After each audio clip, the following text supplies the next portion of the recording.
Swole Legend Beats.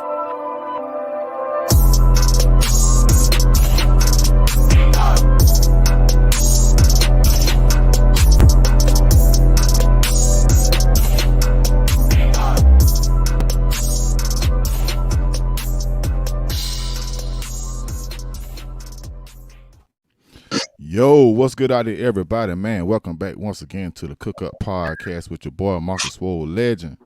I got two guests in the building, two very good friends of mine, been friends of mine for years, close to 20 years each.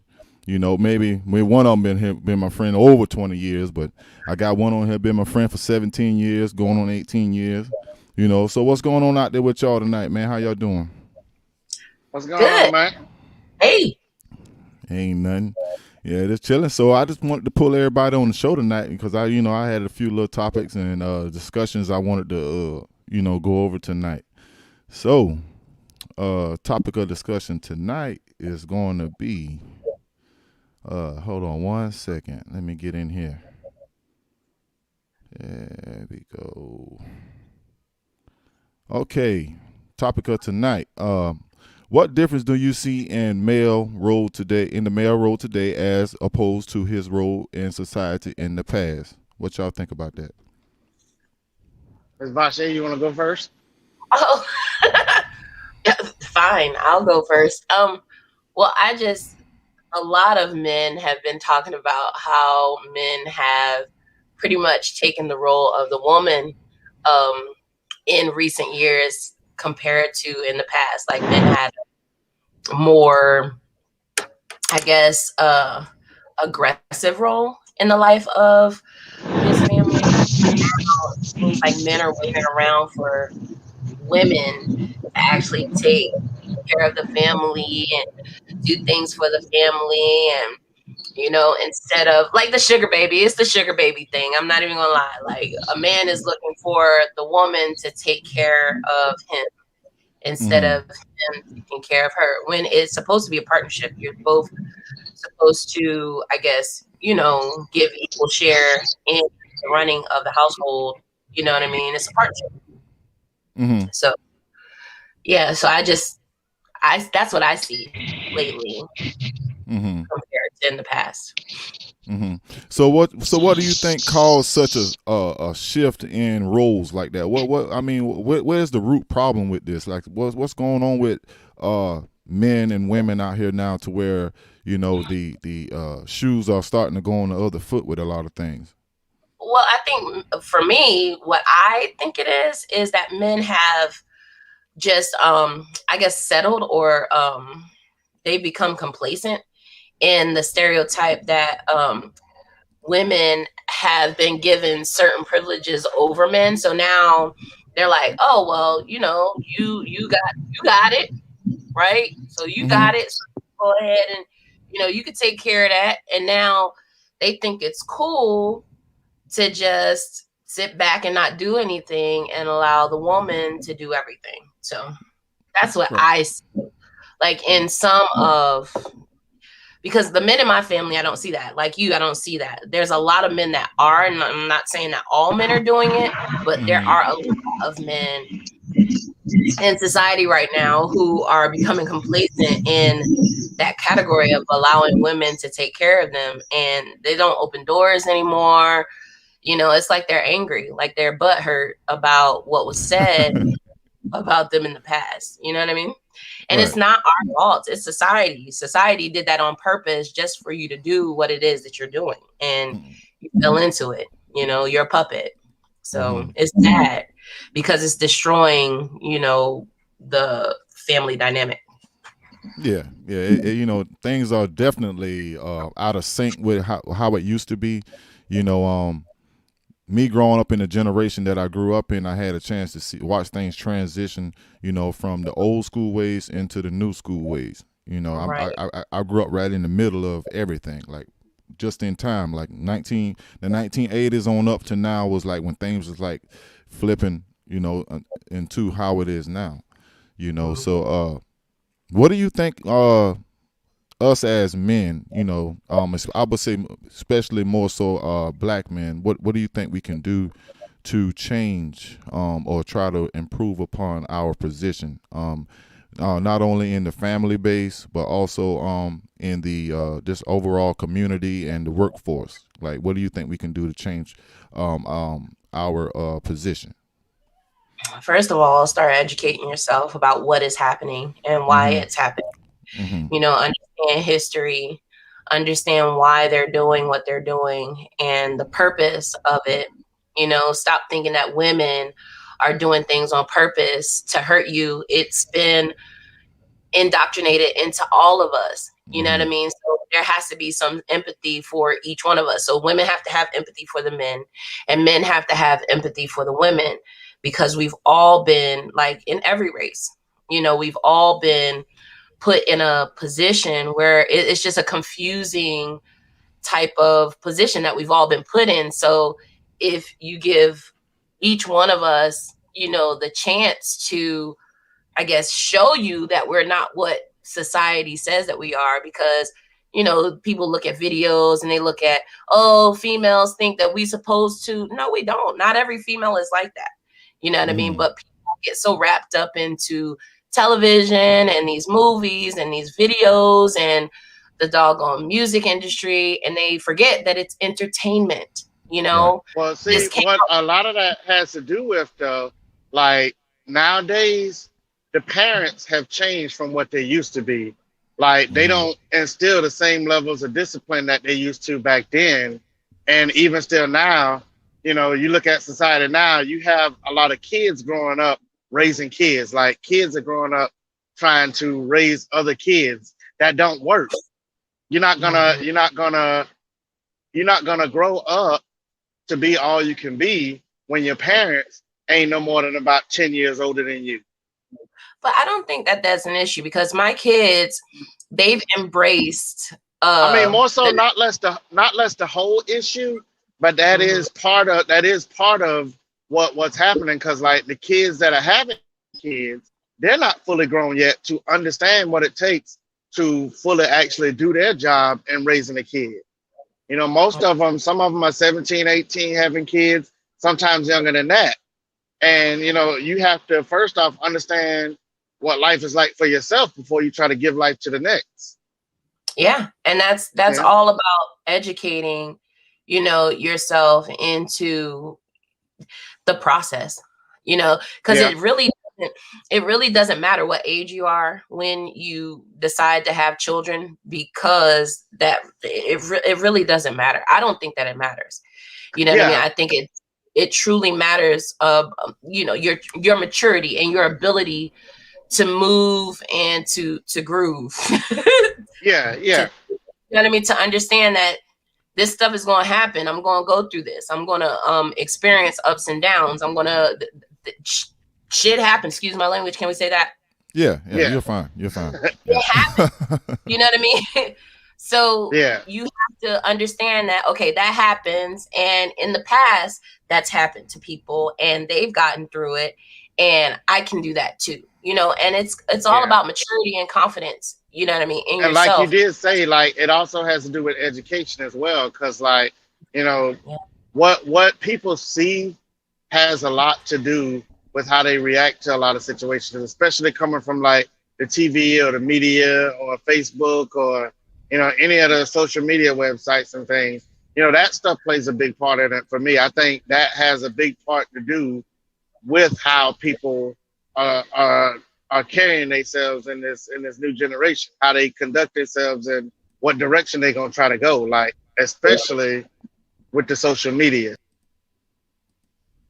Yeah. Yeah. Yeah. Uh-oh, what'd So you do? Oh, you're good. You're good. I'm doing some little last minute DJing changes on here, so get ready to DJ some stuff. But yeah, this is a very interesting topic. It's very detrimental that we talk about things like this from time to time. In our community, because it's very important that we understand our positions as parents, mothers, fathers, and even the children need to know their positions in the family base. yeah, Because like even in some families, the children overrun the parents. They do what they want, and the parents can't control them. You see what I'm saying? So, you know, it's very. And see, I know when I was growing up, we got our ass towed up. Like, our parents ain't play that shit, man. Like, I remember days, man, when my daddy would come home, like me and my brother would force ourselves to sleep, so we ain't even had to hear what he had to say because we already knew what time it was. Yeah. But nowadays, kids ain't scared of their parents no more, man. Kids nowadays will look at their parents and, "Daddy, get out my face! Daddy, get out my face! I don't want to hear it." And they want to fight their parents. And if you do something to me, I'm calling the police. Oh man, that's because they gave them that option. You know what I mean? Because they gave them that option. Yeah. They think that it's okay to pull that card. But my mom, you know, even when, you know, that occurred in my family, because, you know, that's been going on for a long time. You know what I mean? Mm-hmm. You know, when they were given that option, you hey, go ahead, call them. And I'm gonna right here, period. You know what I mean? Call them and see what happens. But families and people are now scared of police. You know what I mean? They're scared of, you know, so many things. It's just a fear that's been placed on society, and that fear has grown and it's just festered in the hearts of every person. And because we're afraid of, you know, what might happen to us, we don't want to raise our kids. But that's becoming complacent. You're making that as an excuse. Oh man, exactly. You know, the cop's gonna get me, so I'll just let him go. That just keeps you from being a parent. You know, you're just using that as an excuse. There's no excuse. And, you know, I've heard people have said to me, well, Vajay, you don't understand everybody's situation. You're right. I don't understand everybody's situation. I don't. But I do know that if you care about your child and you want the best for your child, you wouldn't care if a doggone squad of cops come up to your house telling you that they're going to freaking take your child from you. You're going to flip out. You're going to do whatever you got to do to the death, period. Exactly. And that's me. Like, I tell everybody now, like, I got 3 myself. And with my oldest, you know, he got to a point at, you know, one time where, you know, he started acting out and doing little things here and there. And his go-to was like my grandmother or my mom's or, you know, anybody who would feed into it and pretty much give him his way, you know, due to the whole, you know, new way of raising a kid. And I tell him the same thing all the time. Like, son, look, growing up, we got beatings. That's what we got. And as adults, we turned out to be better kids, not because we were afraid of, you know, certain things, but because our parents instilled discipline in us, and they made us better kids through, you know, teaching us what not to do and what to do. Like I told him, as long as you're my kid, you're going to get that same beating. Well, I think that every child is different. Every situation is different. Oh my gosh, I didn't realize I done freaking bruised my nose, made my poor little nose raw. But oh man, I don't really spank my kids like that. You know, I spank them every once in a while. But the thing is, you know, it's nothing wrong with how you raise your kid. Every child is going to grow up differently and going to take things. There's some children that you don't have to beat like that. There's some kids that you do beat like that. You know what I mean? Yeah. So it all. And I mean, don't get me wrong. Now, with mine, I don't like. I'm not constantly always beating for everything you do. But if it comes to a situation where, like, I feel like he needs that discipline level instilled, then I'll go ahead and do what I got to do. And I mean, I don't want to half the time because, for one, he's my firstborn. So, you know, like with him, it's kind of different with him. Like, you know, he was the firstborn. So a lot of things I give him a little leeway with. But, you know, when you got to, he know like now, you know, he see daddy. Yeah, okay. I know not to act fool today because that's daddy, you know? It is. You know what I mean? And that's a respect. And you gain respect by giving respect. So if your kid, you know, give you respect, then you'll get respect. Yeah. And see, like, even now, you know, me and him, we talk about anything. Like, he come to me just like, you know, he would his own brother or something and talk. But he also still understands that, you know, okay, I'm talking to you about this, but, you know, I know you still daddy. So, you know, I can, you know, say certain things and stuff. You know, I can't do certain things because I still can get in trouble, you know? Mm-hmm.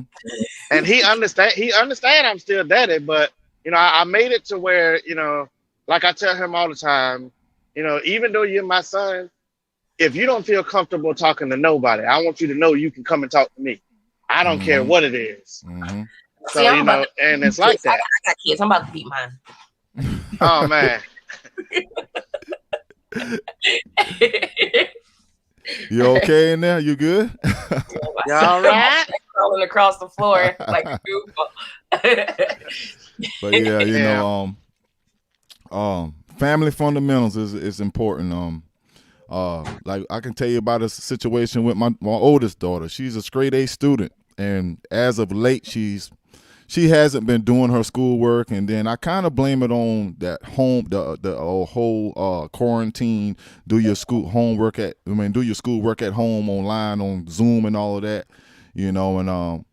And she's been having her and her mom been having a difficult time getting along with each other, and you know, and she calls me and reaches out to me and you know, wants me to be more involved in her development, because you know it's just certain things about, like, you know, your child, like maybe the father or the father might understand things and know how to, you know, take care of certain things the mother can't do. You know what I'm saying? That's why two parents is best to have versus a single parent.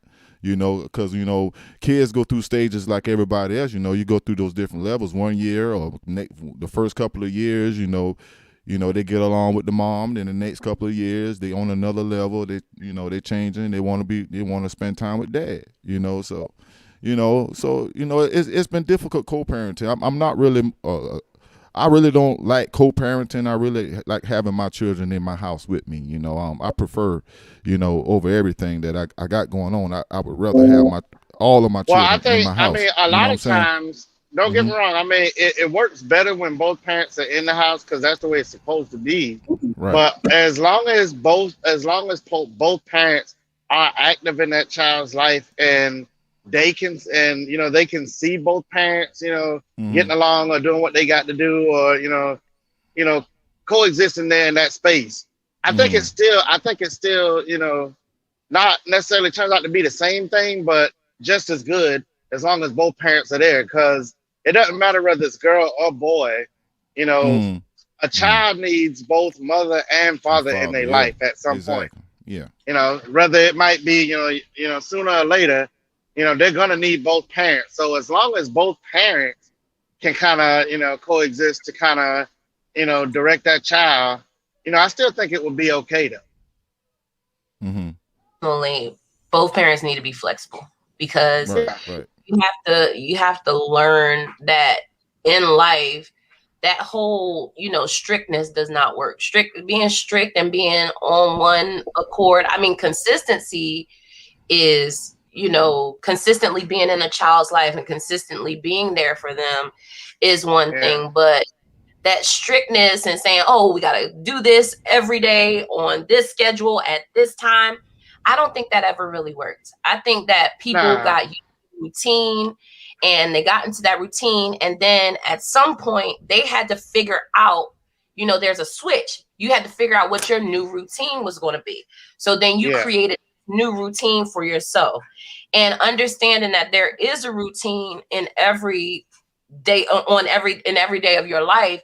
That's one thing, but making sure that you're flexible and understanding that your child is growing and so are you, and understanding that everybody's going to make mistakes, and that, you know, you can't sit there and do this to your kid, because I mean, that doesn't feel good. And eventually that kid's going to have to deal with those issues or deal with those feelings, and it'll be bottled up, and then they'll become narcissists and all kinds of crap because you've placed them, and people come out of it. I'm not saying that people don't come out of that trauma that parents do put on their children. Like, we as parents put trauma on our children when we try to treat them like that and don't treat them as a human being and as an individual. You have to understand that your child is an individual, and they have to learn how to be as flexible as possible. That's and see, then your child, even still, you know, like, kids has always been the same since the beginning of time. They're gonna learn from what they see us as parents doing, just like we learn from what we saw our parents doing. So, you know, that goes hand in hand. Like, you gotta, if you want your child to grow up and be a certain way, or, you know, be the best they can be, you gotta let them see you being the best you can be. Mm-hmm. You know? Yep. Yep. In other words, lead by example. Lead by example. You know, at least making the effort. You know, every person is an individual. Every person is going to grow up to have a different perspective and a different, you know, agenda on what they want to do with their lives. But at least put in place the proper leadership tools and set examples for your children, so they can at least see what it's like for someone to be successful. Put success in their face. You see what I'm saying? Put it in no matter what it is. Yeah. And then help them to understand that success is not determined by society. Success is determined by little accomplishments. You know what I mean? Right. Yeah. From passing a test, from writing in cursive today. You know what I mean? From cleaning up your room, from putting up your toys.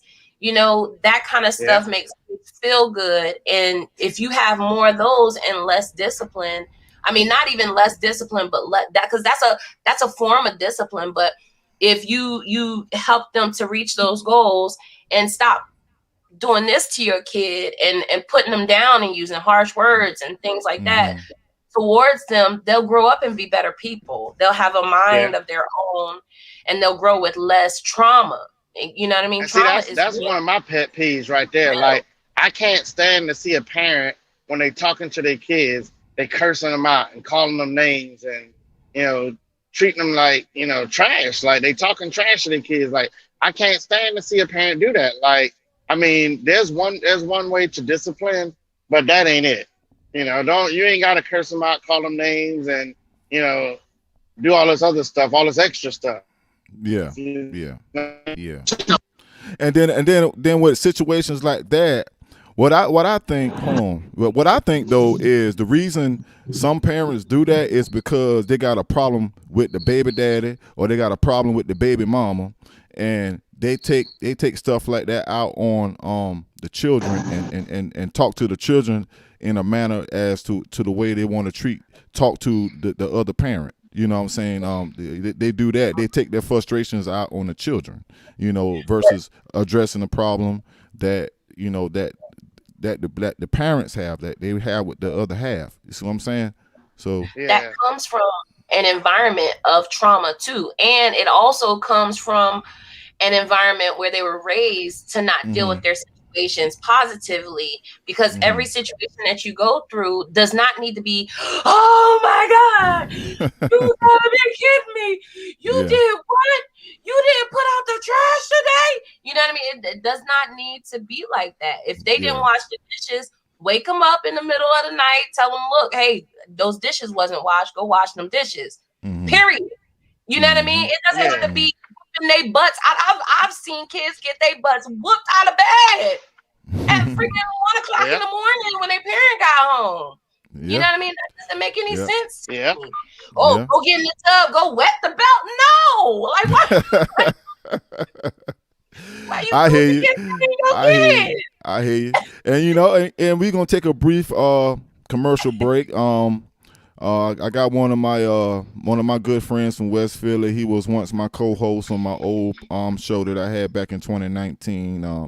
We're gonna watch this new music video. He goes by the name of Big Fish, man. And you know, the Cook Up podcast. Oh man, I remember Fish. Yeah. So, you know, with that being said, man, this is Big Fish, man, on the Cook Up podcast.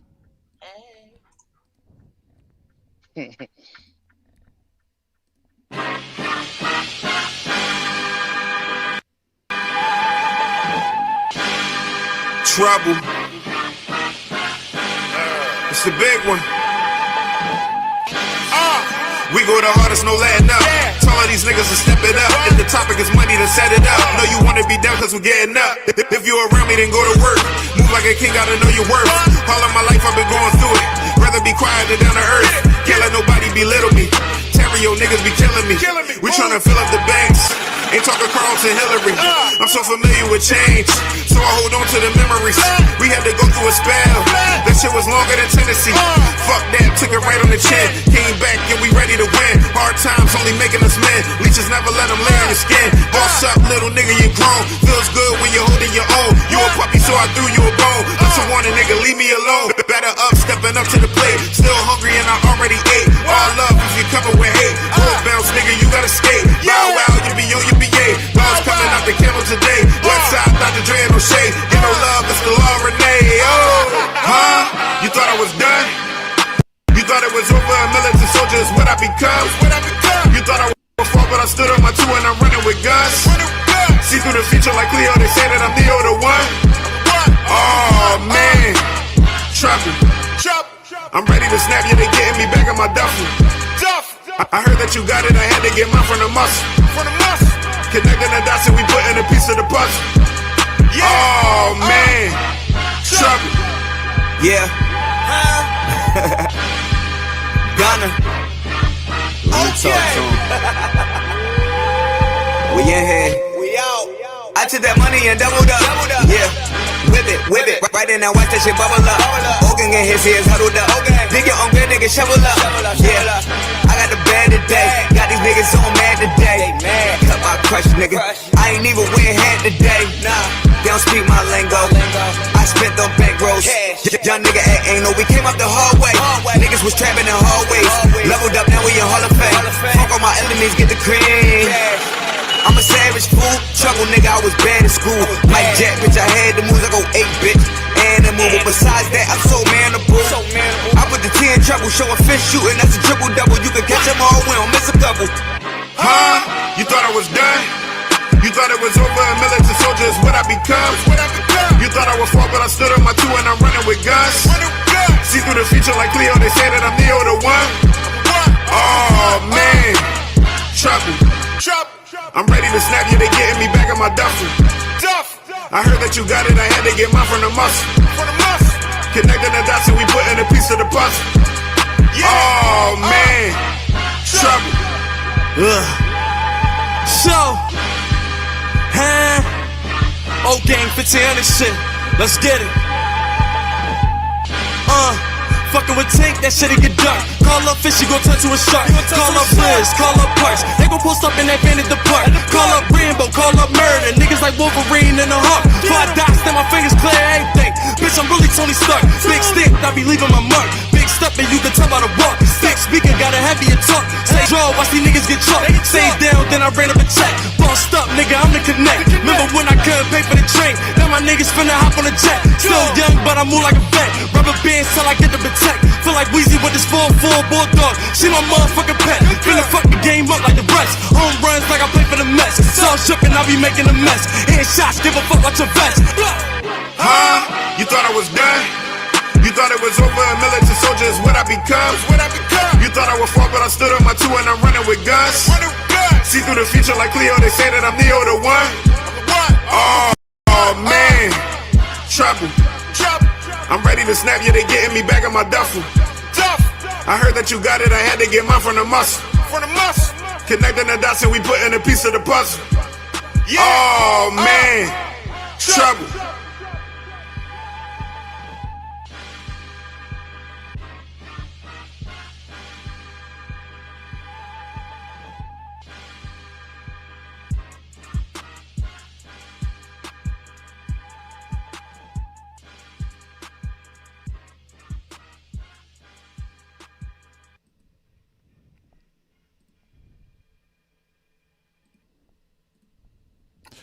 Yeah. That was my homeboy, Big Fish out of West Philly, man. When I first started my show back in 19, man, he was my first co-host that I hired and had working on the show with me, man. Me and him made history together over there in West Philly, man. We had a great time. Yeah, shout out to him, man, for helping me work on my platform and start my platform up. So, you know what I mean? So shout out to Big Fish, man. I might go over there tomorrow and holler at him or something, you know. So, yeah, man. So, back to the topic at hand. Looks like we lost. Back to the topic at hand. Look like we lost. Graham. Mm-hmm. Yeah, we lost Graham. You know, Graham on the road traveling, so he's probably going through different areas and stuff like that. Yep. But yeah, so moving forward, next topic. So, what do you think about that? The crisis over in Texas, where you know they lost power, they lost water, a lot of people are freezing to death. it's terrible over there. That they had, their infrastructure pretty much just fell apart over there. So what do you think about that? Well, I know my family was coming through Texas on their way back here from Florida, so I can only say my mom said that they were trying to clean the ice off the runways and stuff when she was coming through there. So I'm just thankful. First of all, I'm thankful that my family got out of there. But I have family in Texas right now, so they're doing well. I feel really, really bad, or I empathize with the people that are there right now dealing with that. And I hope that they get everything taken care of soon, because not to have electricity that's crazy. I don't know what I would do without electricity. Like my cell phone going off, stuff like that. I remember maybe a year or two, probably like a couple. No, it was longer than that. Probably about 3 years before I moved to Philadelphia. We had that ice storm down there. No, it was longer than that. Damn, it's been longer than that. It's been like 6 years, almost 7 years. We had that ice storm in down in South Carolina. Now we went without power too. We lost a whole lot of stuff, man. We had to live in a hotel for like a week, until they restored power with everything. So, I definitely understand that situation. I've actually had to go through that myself, down in Aiken, South Carolina. So, so I definitely get that. It's just it definitely gets dark out there too. I think that we pay all this money out of our taxes, right? We pay taxes. So, in my opinion, they should be ready for stuff like this, or either be ready for it, or when it happens, they should be willing to help. I saw where the governor was basically telling everybody to pull themselves up by their bootstraps and fend for themselves and figure out a way. I'm like, why are you the government? Why are you, in that position, and you are not providing the proper help and need for everybody that's going through this problem. So why do you have the job? You just playing face game with everybody, and that was a mayor. That was one of the mayors who said that, and then the actual governor for the state, he went on vacation. That's crazy. He went to Cancun. He's like, I'm getting out of this. Yeah. Yeah, that's crazy. So I'm like, wow, man, like, it's just an eye opener, man. It don't really surprise me, but it just people that's been sleep on a lot of things, and people that's been dependent on people on officials like that to dictate their lives and put them, they don't care about you. They're just basically showing everybody they don't care, man. I just want to know how many hours they have electricity a day. Like, how many hours a day do they have electricity? That's my concern. Like, that's what I want to know. I was looking at some of it. This one other platform that I watch his podcast, and he's out there in Texas, and he was saying that the lights will come on for like, I think what he said, about 30 minutes at a time and turn back off. But I think they got it straight now, but that was last week when I was hearing about all that stuff. And by them, by them not having, their pipes and stuff like that insulated, a lot of pipes and stuff burst, because, Texas is not used to having that type of weather, come down on them all of a sudden. So they didn't build nothing to withstand, that type of situation.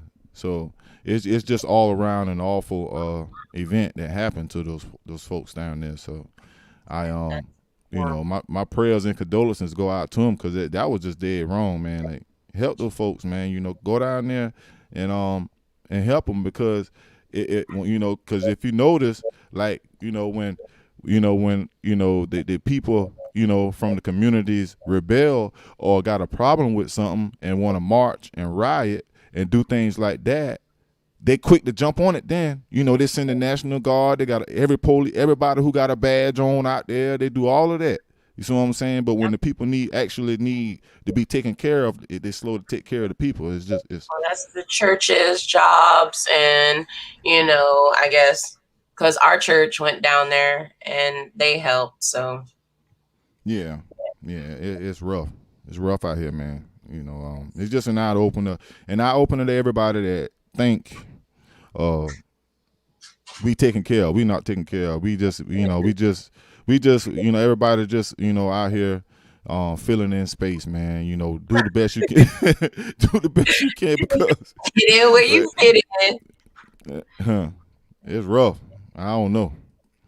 I just hope everything works out for the better in everybody's favor, man. Cause I just really don't condone. I really don't like to have to see people go through stuff like that, man. Because I know how it feels. I had to go through it myself. Being without the normal amenities in life, and just having to fend for yourself for a week. I mean, a week is long enough for me. Exactly. I'm already. I mean, just having your electric for 15 to 30 minutes a day. That's all. That's crazy. Mm-hmm. That's ridiculous. Mm-hmm. Even the thought, you know what I mean? Just the thought of that being a possibility doesn't sit well with me. It's just scary. And I saw actually this one lady, she did a report, her electric bill was like $40 a month, and then when the crises happened, they tried to charge her like $8,000 basically to cover what happened. So and this just happened. Yeah, I just saw this a couple of days ago. So why would you want to charge your paying customers $8,000 for something that you're supposed to be already prepared for? You know what I'm saying? That wasn't even their fault. They have nothing. It wasn't their fault. So why they got to pay $8,000? Nature is doing to them. Mm-hmm. Mm-hmm. Have no control over nature. Mm-mm. Hey, honey. Yeah, but they want to try to have control over your wallet, though. They got control over your wallet because she gonna have to pay that $8,000 in there. She probably, but I think she probably can fight it though. I don't think, because if you let them get away with it, they'll do it. But I don't think she's gonna have to. If she can fight it, she ain't gonna have to pay that. I just don't see that happening like that. I really don't. That makes no sense. No, it don't make sense. If she's smart and she know what she's doing, she can fight it. She ain't got to pay that. I know I wouldn't pay it. I don't care if I got it. If I had the money, I wouldn't pay it. Mm-mm. And it ain't my fault the power line's raggedy. I ain't got nothing to do with that. Oh gosh, I definitely have to look into that one. That is insane. Yeah, look it up. Actually, I'm looking up some stuff now. On some information. I wish we could get Graham back in here. I don't know what's going on with Graham. His phone keeps going in and out. Yeah. It's best, like when you do a podcast, it's best to be sitting still. It's not good to be moving around all over the place because it's going to affect. Yeah, it's going to affect the screen. So. Mm-hmm. Yeah.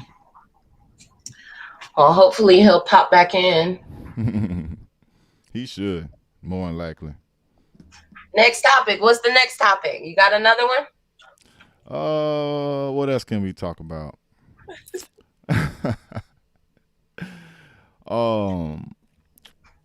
Let's see. What's a good topic? Do you think we're gonna have a better situation with everyone socially with the new presidency that we have with Joe Biden and Kamala Harris? You think it's gonna be real good? I am not the predictor of future, so I would definitely not be able to determine whether or not we'll have a good future with them, because honestly, they've been pulling stuff out of their back pocket that I'm just like, are you serious? Oh, that's what we doing today? What next? this whole thing has just been very interesting. And I put a post a while ago where I said I'm gonna just sit here and just watch what's going on. You know what I mean? And just see what's happening. All I can say is just stay flexible, people. You know what I mean? Stay open-minded, stay aware, stay ready. So like Donald Trump said, stay ready. Stand back and stand by, huh? Stand back and stand by. I'm not gonna say the exact words, but yeah, just stay ready, because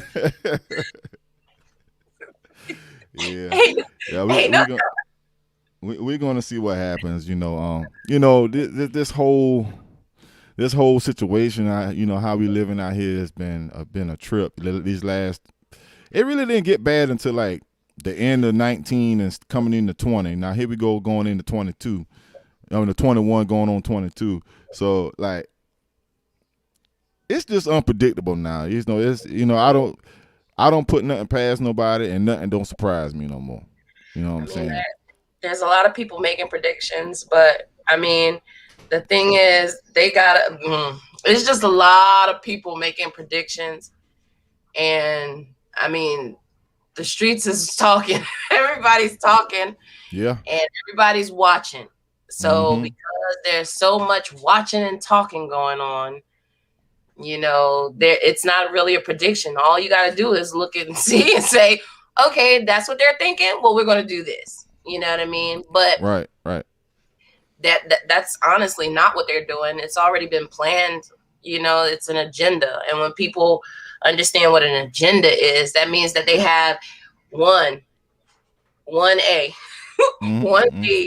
1C, 1D, 1E, 1F. Then they got 2. And then there's 2A, 2B, 2C, 2D. And they have all types of possibilities. And they have psychological people that know how to predict what your reaction is going to be. And that is 1A,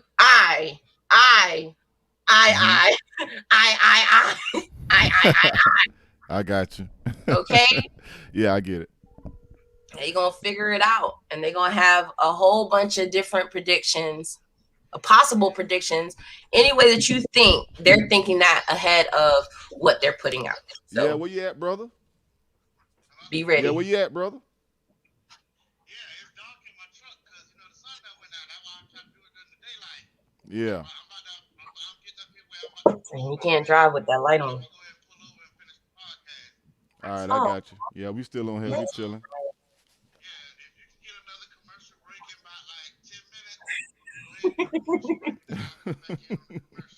All right, I got you.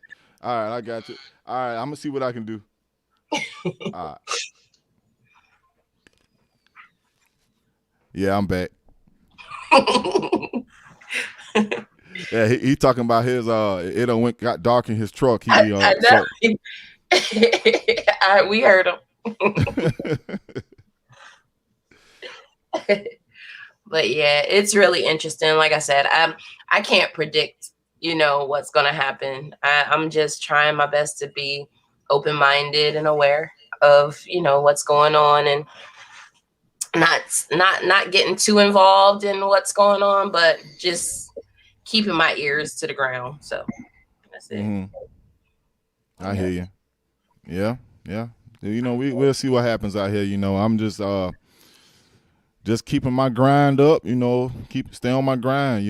That's one of my strong points as a man. I've always been a hard worker. I've always been a focused person on, if I set my mind to something, I make things happen. I've always been that way.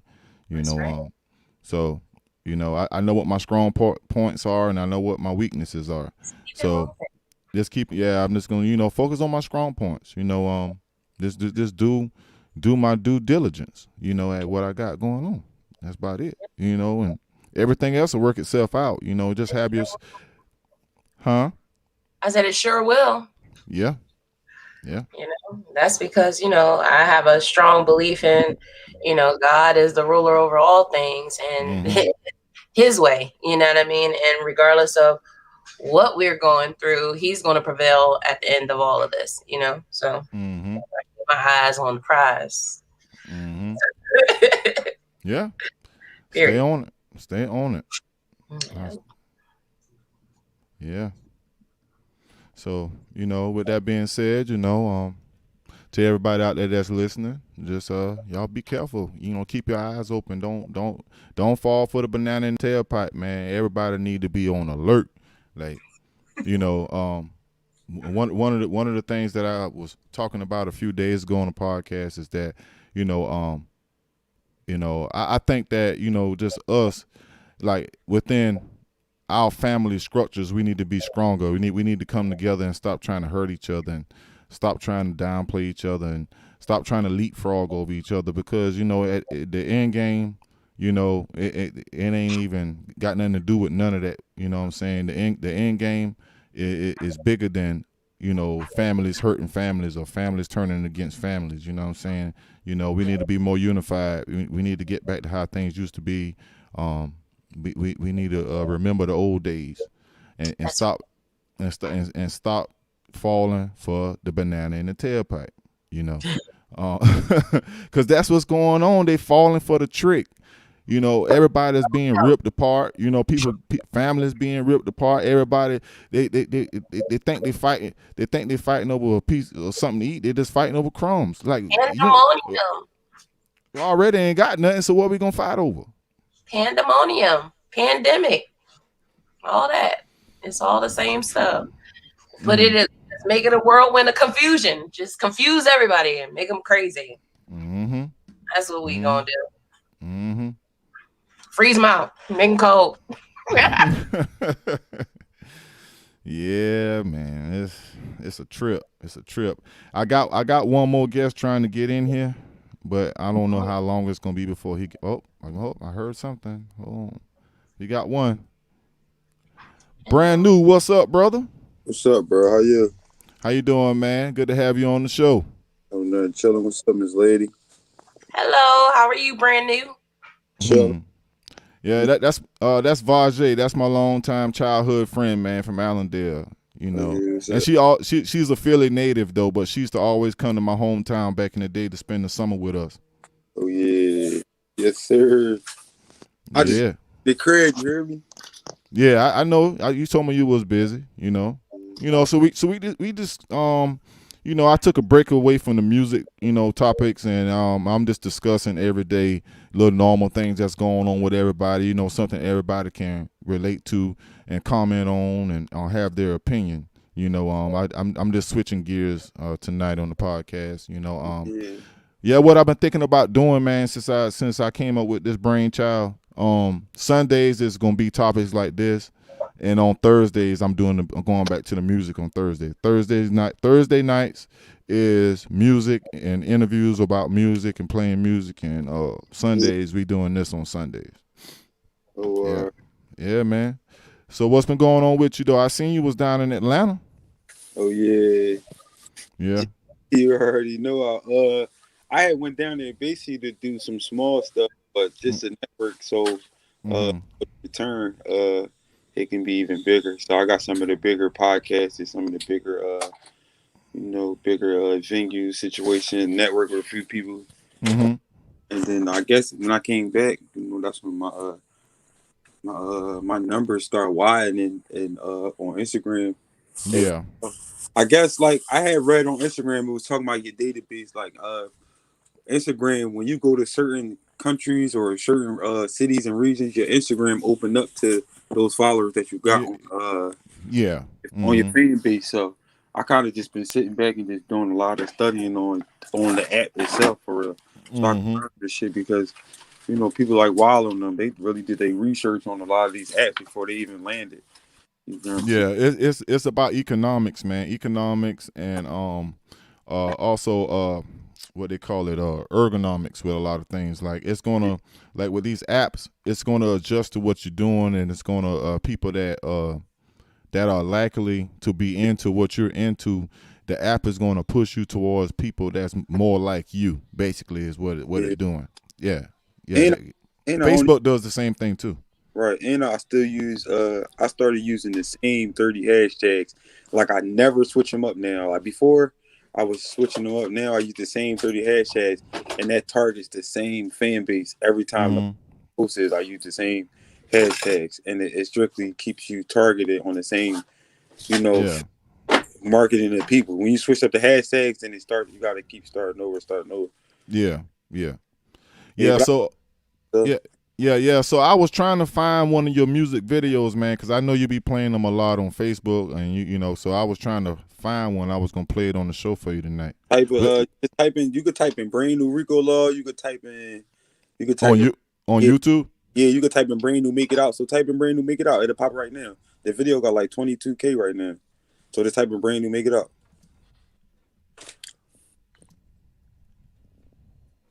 The video gonna pop right up. The first Brand New Make It Out. No D. Yeah, 2021. Yeah, I just dropped it like a month ago. Yeah. I'm looking at it now. Yeah, then I got Brand New Rico Law. I got Brand New Find a Way. I got that's a couple of videos too as well. I got live performances videos that I've been working on as well. I think a lot of people be sleeping on me, and I'll be catching them and rolling with it. It's just tough, man, because it's so many people out here trying to do this thing, man. So you have to be a unique individual, or you got to do something everybody else ain't doing, to get that type of attention. You see what I'm saying? Like, you know, you have to possess something that a whole lot of people don't see, or you have to do something a whole lot of people ain't doing, you know, to get that extra attraction with a lot of stuff, you know, because I've been making beats for a long time, and I just kind of like carried myself a little different. You know, I was into like sounds and instruments a lot of people wanting to use, and that's why I got a lot of my attention from, because I was doing something that a lot of people weren't doing. So I feel like you're a talented artist, bro. You're real good at what you're doing, man. I don't know. You might have to like come up with something that a lot of people ain't doing. Is what I think. That's what I think. You know, in my opinion. I ain't really in nobody's way, because if you don't notice, like everything that I got going on is like kind of really official and 100. You feel me? Like I'm working on my EP right now. On my EP of music, it's nobody that even the body of music I got now is nobody that you can compare it to me, right? It's the fact that in Philadelphia I ain't Dickie. So when I went down to Atlanta, and now that I returned from back, everybody in Atlanta like, bro, he hotter than Jacquees. So everybody down there give me the push, but I ain't gonna tell you and 1,000 other people, because in this day they just gotta watch and see it happen. You feel me? Like now, everything that's going on, they see everything going on. Watch and see. So at the end of the day, like I ain't telling nobody, giving nobody a heads up. You feel me? Like I kind of been independent for a long time. You feel me? So you feel me? So at this point, everything I basically got going on is just it's working for me. Yeah. In the way of myself, I ain't the way of nobody else. I'm not really into the industry or anything like that, but I would say that, you know, getting your music out in an area where it's not so saturated. So like in Atlanta and Philadelphia, those areas are super saturated with artists and super saturated with people who have been in the game for so long. And I'm not sure how long you've been in the game. How long have you been in the music industry or doing music? Probably a few years. Few years. 2 years. So yeah.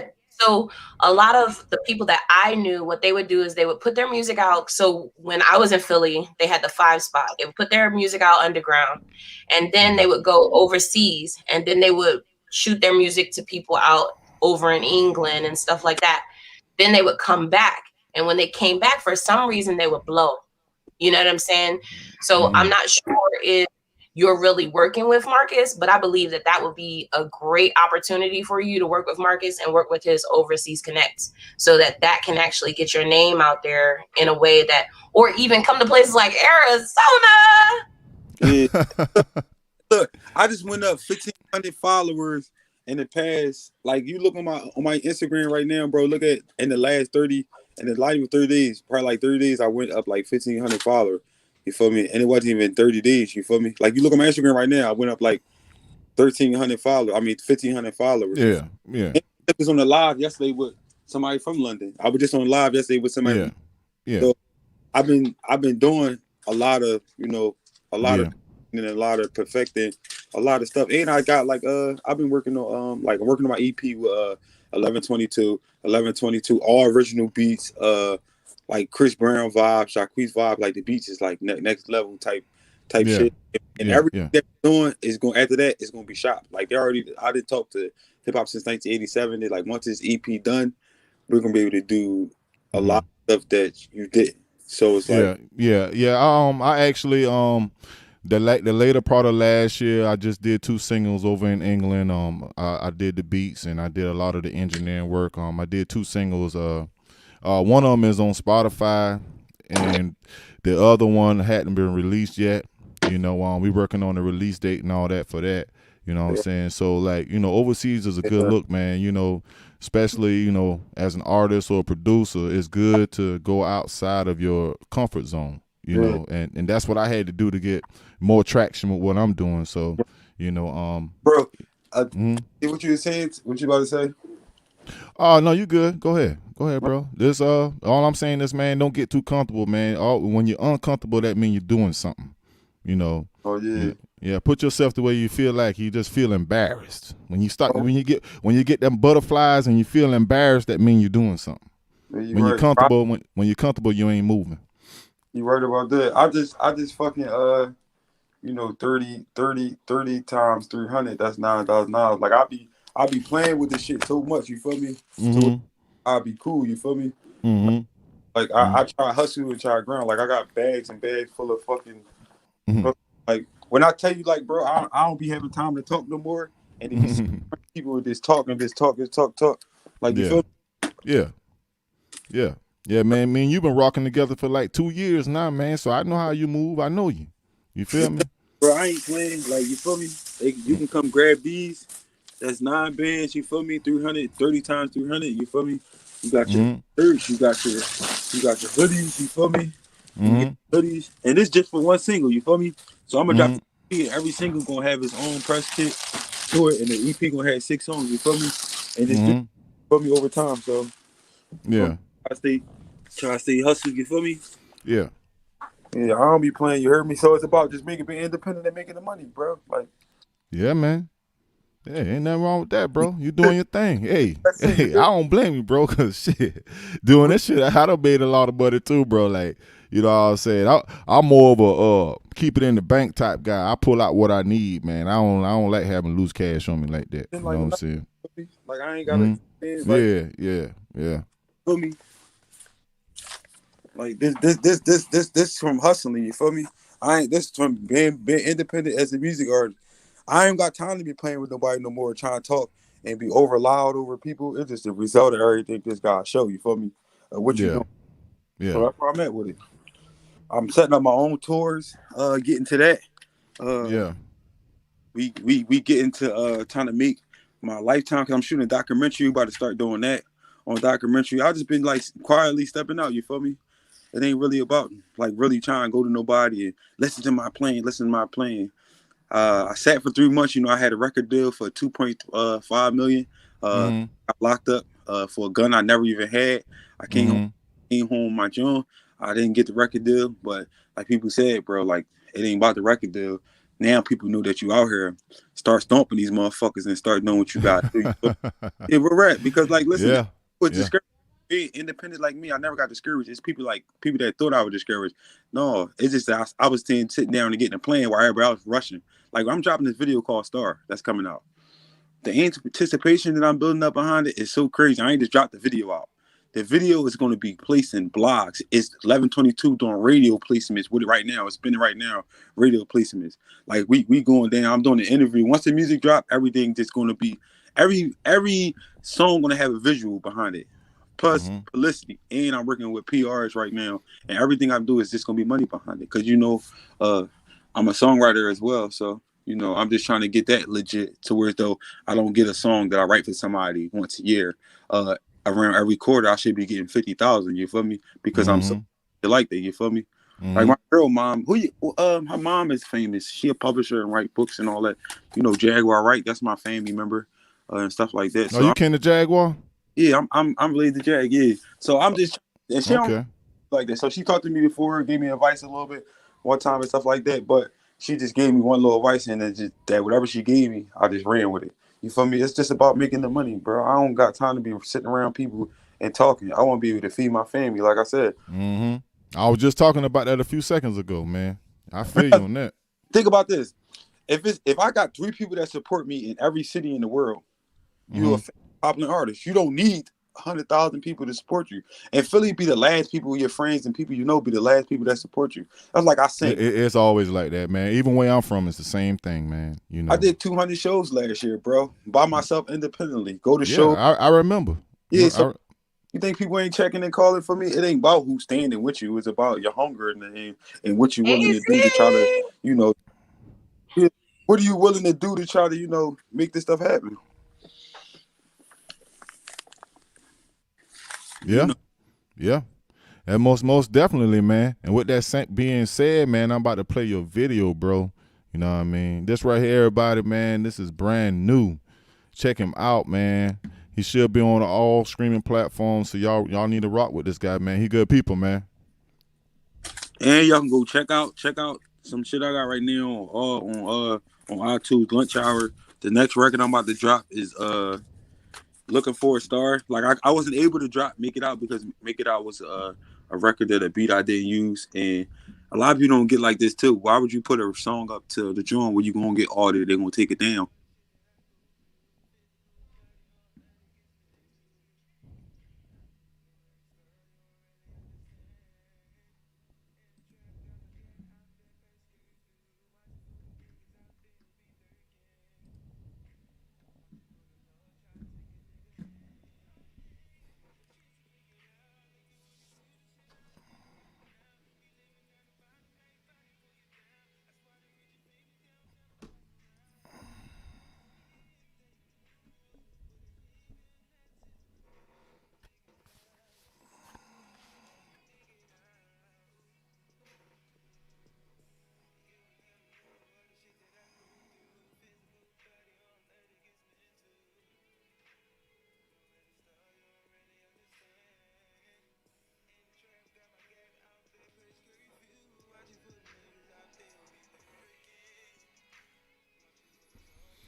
Yo, yo, yo.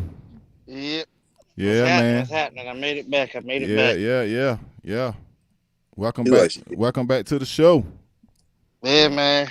Looking like It's we rough got. out here on this road, I man. think we got a bad screen or something, man. I don't know what's going on with that. What do you mean? Vaz, was the screen froze on your side when it was playing? Because I saw you send me a picture. Was everything frozen the whole time? It was frozen the whole time. I'm looking at it on my iPad too, just to make sure. Yeah, man. Because I got people that keep calling me. They keep trying to video chat with me, and then they call in my phone, and they know, you know what I'm saying, I'm doing the show. So like they're messing up a whole lot of stuff I'm trying to do right now. Like they already know I was scheduled.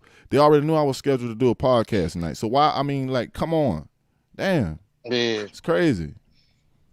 That's how it be, though, man. You know that's how it be when you're trying to do something, and everybody want to talk, but when you ain't got nothing to do, my screen. Yeah, they messing with everybody my screen. going. You can't get in touch with nobody. I think people be trying to do that to sabotage you sometimes. Hey, it could be, man. It could be, but you know how it is, man. You just got to keep pushing, and it'll work itself out.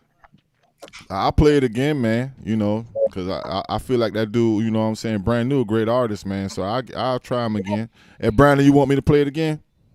I thought I heard it in the background. That's up to you. You hear me? It was cool. You the engineer of this whole situation. Yeah, I'll do it again, man, because I didn't like that at all. Hold on 1 second.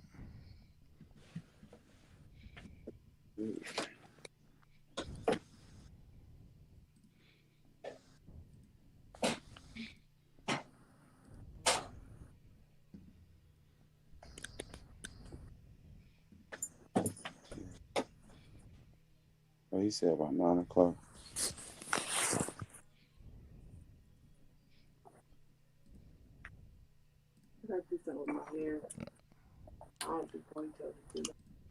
Yeah, hold on. I'm just gonna redo everything all over again because they screwed me up on that. Yeah, it was sitting there froze just now. Yeah, I know. Bro, if you gotta do all that, you don't gotta play the joint again. You heard me? Nah, it only take me a couple of seconds. You good? I'm a whiz kid, man. Trust me. Yeah, I don't even own the game system, bro. I'm an old school whiz kid, man. Since like 1990, bro. Trust me, I got you. I don't even hold on. Games that I be fucking lost with this shit. You show me how to do this. Chris. Yeah, there you go. You would never know all the shit that I go through. Physical body harm, but it gets me into. Nowhere to start, you don't really understand.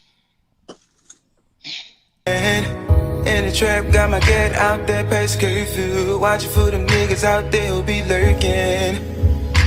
Watching for the Lord, trying to take a nigga in. If I had a chance to make it out, like doing this music shit I live right now. We living down the bottom, everybody pull you down. That's why the rich and famous, they'll never come around. Only if they knew what a nigga had to do to make it out. To make it out. You would never know all the shit that I go through. Physical body harm that it gets me into.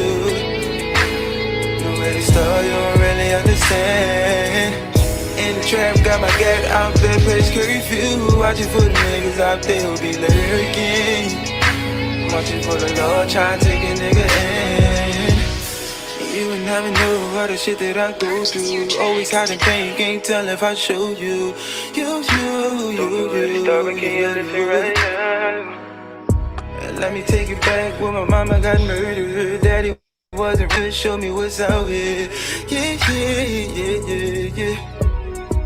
If I had a chance to make it out, I would go back just to show you young is right. Provide for my family, give them hope to strive. I'm climbing up the fence, trying to reach the other side. Only if they knew what a man's supposed to do to make it out. I provide for mine. You would never know all the shit that I go through. Physical body, that gets mental. Nowhere to start, you don't really understand. In the trap, got my gat out there, past curfew. Watching for them niggas out there who be lurking. Watching for the Lord, trying to take a nigga in. If I had a chance to make it out, like doing this music shit I live right now. We living down the bottom, ain't body pull you down. That's why the rich and famous, they'll never come around. But only if they knew what a nigga had to do to make it out. To make it out.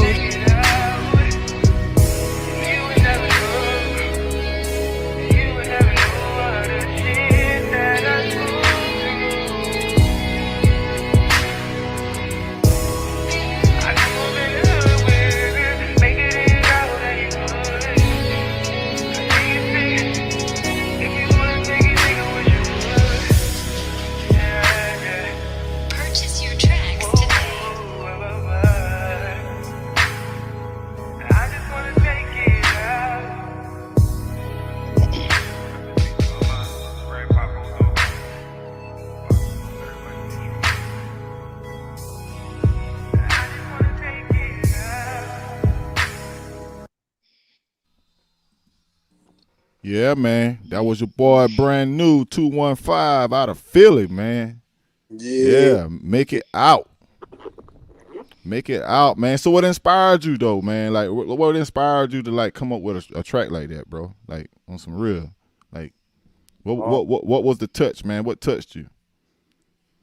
To be truthful, bro, life, the course of to what's going on right now up until now to keep it update is basically just going through all these different type of, involving stages, possibly like taking care of my grandfather. I'm having dementia. Saving how, the state of just when somebody passed on that's a pot like the higher up, I was just trying to be the next man up in this situation and family and stuff like that. I became like just a man for real. That's basically what it is. Just being a man, not a street guy. Just being brand new, trying to be somebody that just take care of their family and lead by example. So, that song is like one of them touching songs, but I'm about to get more deeper into it on this EP, more about really what goes on, you know what I'm saying, in my life. But that was just an overall touch of just making it out and living in the hood and people that just pull you down. It was just like a vibe like that, you feel me? Yeah, man, definitely, man. I remember when I did my first interview with you, man, back in 2019. When I first started my show, you came to the big studio we had, man, and we had a real good interview that year, man. You was a very genuine person, man, when you came at me. So I've been kind of sticking with you ever since. You know what I'm saying? So you good people, man. So. You already, bro. You somebody.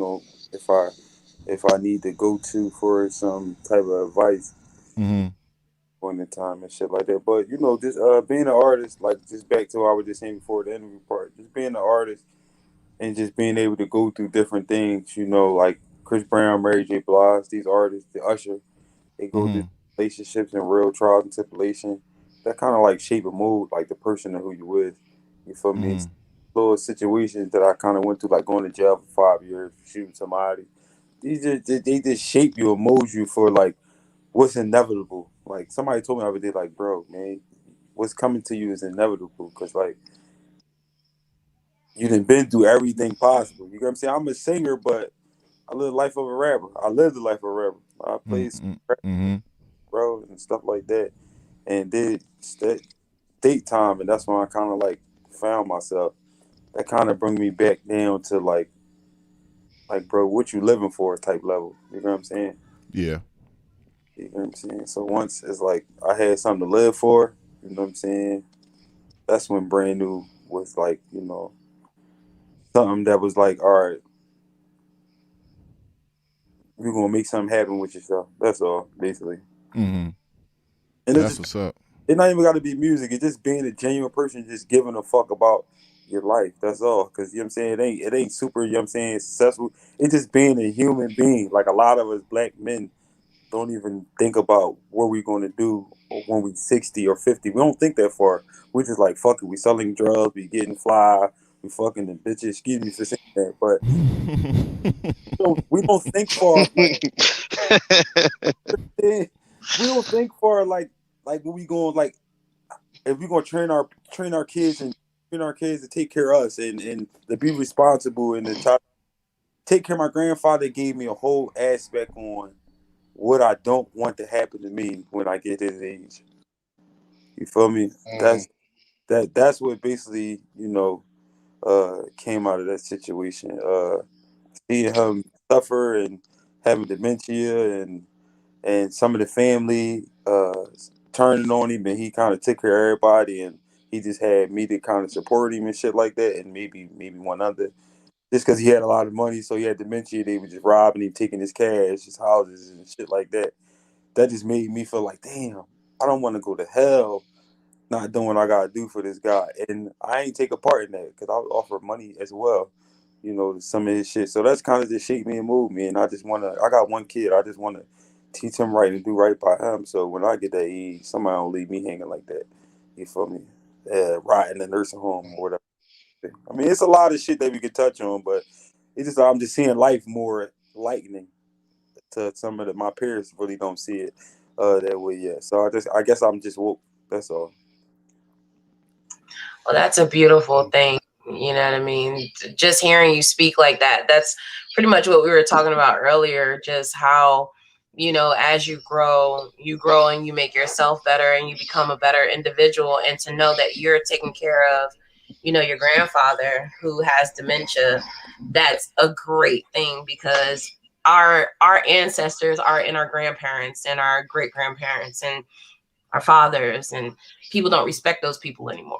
And to hear that you've been inspired by what your grandfather's life was, his legacy lives through you and through that song that you sang. So that's a beautiful thing. I have even more respect. I like the song. I have even more respect. Yeah, it's a pretty good track. Yeah, I have even more respect here in the background. My grandfather passed away about 6 months ago. So he passed away like 6 months ago. My family, somebody was a beneficiary of my family.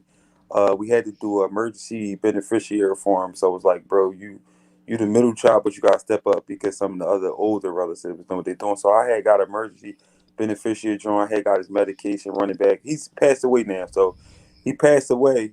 And then 3 months later, I end up going to jail. I guess I got booked by my family. They just like, he went against us. He think he better than us because like every family, when somebody explained to me, every family go through what I went through. Every family somehow, but I just ain't know it because I was young, not thinking. Every family go through that.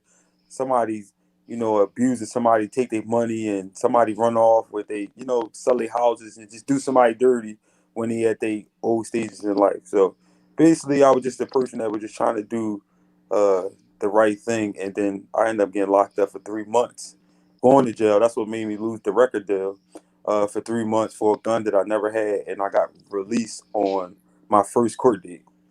So now that I'm back home, I'm doing all this shit. So I just feel like God put all this shit together to be a test and made it go the way it went. I ain't come home for vengeance and no shit like that. I ain't come home and wasn't on that type of time. I see people and whoever did what they did, I kill them with kindness. It was just basically family that did the situation, and they still don't want to admit they wrong or they sorry or whatever the case may be. They just felt as though you think you the shit. You need to sit down. So that's what happened. Hey, boy, that's crazy because I just had one of my family members basically harass me. Telling me just a few years ago you was going through this, and now all of a sudden now you are doing this. I'm like, yeah. You know what I'm saying? Like, that's why we just got off that conversation the other day. Remember we was talking and we was talking about how a lot of times, other people can pull you down, but nowadays it's more like you got a lot of even family trying to pull you down, most of the time. And how sometimes, it's people that's not even your blood. Like I remember we was talking, I told you, like, it doesn't take blood to be family. Like even still, blood, all that means is you bonded by mother and father or uncle or cousin or something like that. Nowadays, blood doesn't necessarily make you family anymore. No. Like, cause the world ain't what it used to be. No. So nowadays it can be like a best friend or something.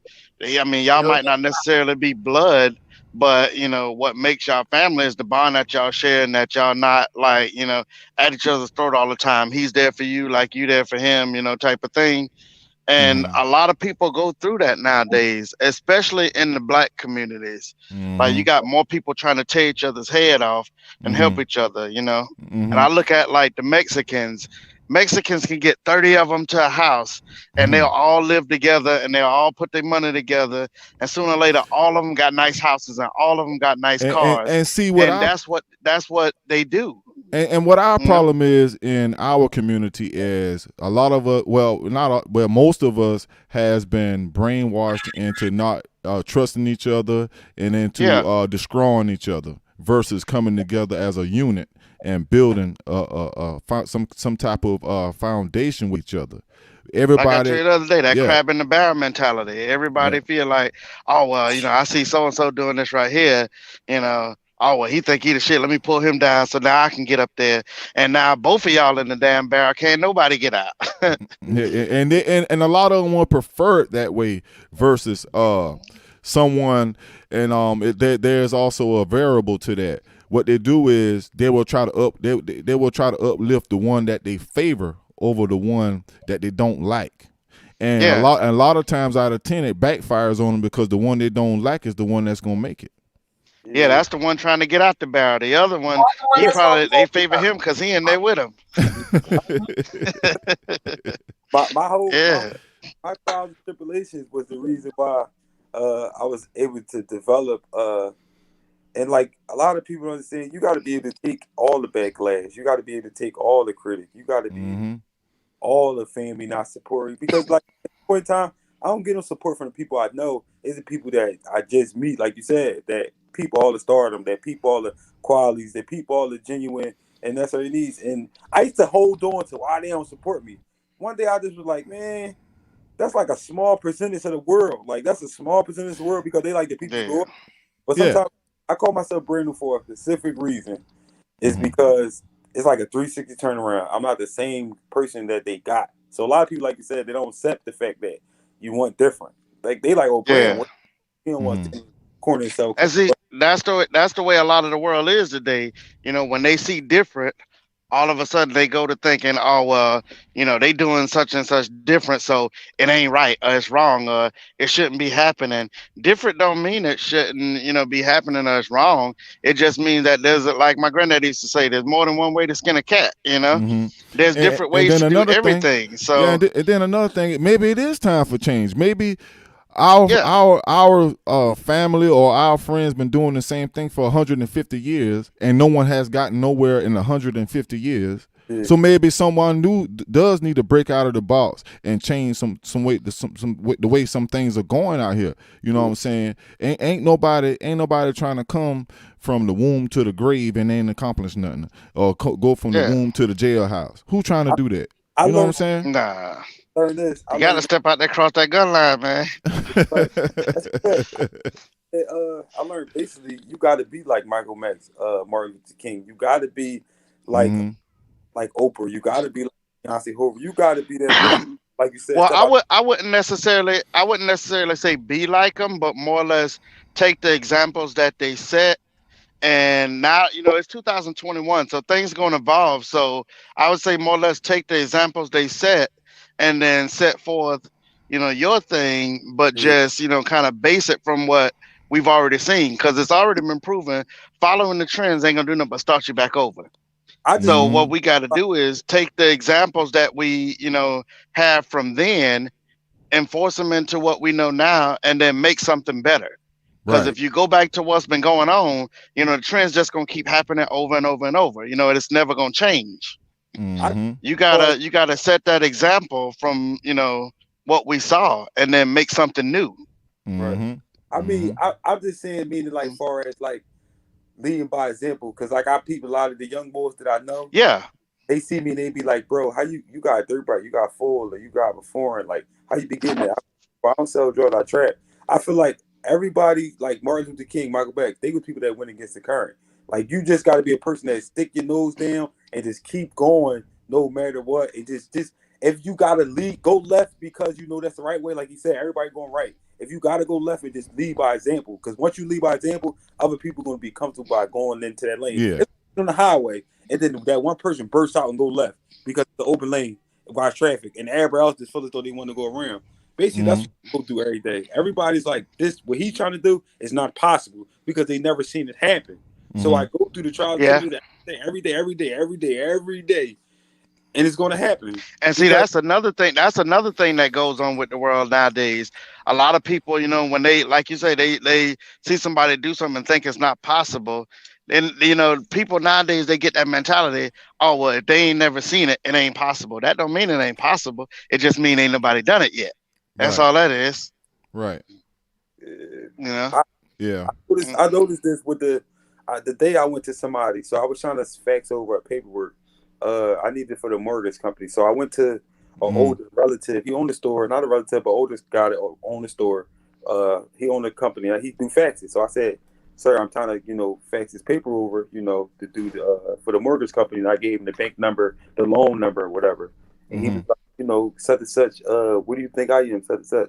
I said, you know, I'm just a young guy that's, you know, trying to use you to get resources because you're more experienced. And he said, man, I ain't got time. But this is somebody I know. This is an old hit that I know. I take out his trash for him. I help him do stuff and stuff. But why you couldn't return the favor back to some of the young boys? Like, I think the generation, it misses a loop all the time because like y'all the black brothers and a lot of little black, they don't get, their daddies and mothers don't teach them how to drive the car. They don't. They don't know how to do. Listen, you can be a truck driver. Like you can be a truck driver right now, right, with the ear set on. Yeah. Why? Why are we not leading our sons in that direction so they don't have to worry about making the mishaps? My grandfather was a plumber by carpenter, but he didn't train us. And look, it's crazy you say that. It's crazy you say that because this was about 5 years ago. My son was around like 8 or 9. But man, I'm telling you, like when I first started driving trucks, my son got on the truck with me, and he's like 8 or maybe about 7 or 8. And my son, crazy enough, like I used to have him stand up in the middle of the truck, and we would get on the road out in front of my house, and I would let my son stand there and shift all the gears, man, like 13 speed. He would shift all them gears, and right now to this day, he still remember how to do it. And he wants to let me drive the truck all the time, but you know I ain't gonna let him get on the road with it. But you know, nonetheless, he know how to shift the gears. But you giving them, inspiring them, giving them a lesson. I had somebody that stepped in my life as an adult and became a father figure. My grandfather trained him in carpentry. It wasn't until I was 21 until I was actually able to be a kid. You know, some people be late like that. There's a lot of people like they might have to grow up and take care of their brothers and just don't have time because their mom and them out there on drugs. Like, you know, my mom was out there on crack or whatever, and I never met her. So I was adopted and stuff like that. So I kind of had to fend for myself, but I got the mentality to get my own, you know, my own initiative. But just to say that, a lot of us don't have that support system a lot in the black community. I went down the lane and it's kind of like everybody's like, yo, you gonna get up, bro. Just wait your turn. You next. You know, he's more qualified right now. After he get up, you next in line. After he get up, you know, you're gonna put a little rah-rah in. We don't do that. We don't even try to give it resources for some of the young people. They play basketball. Why not keep them forced into that? Into basketball. I started off going to free and retarded with the basketball start, but I needed money and I started selling drugs. So I didn't go to college. I think we need more generation after generation. If this kid is 8 years old, it should be somebody in high school should be giving him. If this kid in high school, it should be somebody that's an adult giving her mentorship. And adults mentorships as well. Yeah. Takes a village. It definitely takes a village. Yeah. That's facts right there. Big facts, man. You know, and see, Swole, you know, that's about how like where we grew up, man. Like around there, you know, back in the days, there used to be a lot of positive black leadership where, you know, there was guys, I remember, you know, days where, you know, I'd be wondering where I'm gonna get some money from to go and buy a certain thing. And then it'd be like one of my dad friends and my uncles, like you know, somebody, you know, hey, you want to make some money? Come on, I got some way for you to make money. Man, they used to take us and have us laying bricks up on the houses, fixing plumbing. That's like, you know. They put something on you, man, and you learn a skill. That was my summer. That was my summer every year for like 5 years, laying bricks. Yeah, I'm telling you, man. Like that's how it was. My stepdad used to always tell me, "Boy, stop asking your mama for money. Come on, you want to make some money? Come on, let's go to work. Come on and go with me. We going to work. Let's go to work, man. The whole summer I'm out of school, we building houses. We riding all over the place, man. Between Allendale, Buford, Hilton Head, Bluffton, Yamassee, laying bricks or fixing something. Yamassee, Elster, South Carolina, all those places down there, man, building houses and fixing stuff, man, all summer long. You know, I'll never forget that, man, because, you know, it was hard work, but it taught me how to be a man and deal with what I'm dealing with.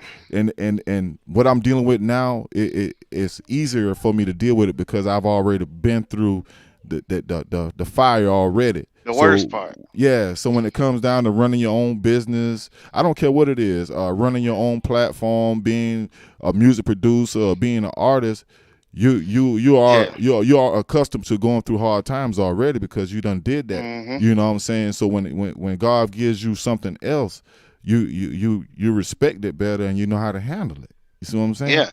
I remember I was like maybe about 7 years old, man, and I knew how to get out there, change oil in a car, and do all kind of different things, because that's the way my grandfather and my father was raised us. Like, man, look, I remember days me and my brother, like 7 and 8 years old, toting transmissions across the yard and stuff, getting ready to fix a car or something. Yeah. And we I look at it now, and it's crazy that it was like that, because back then we thought it was like just the harshest punishment ever.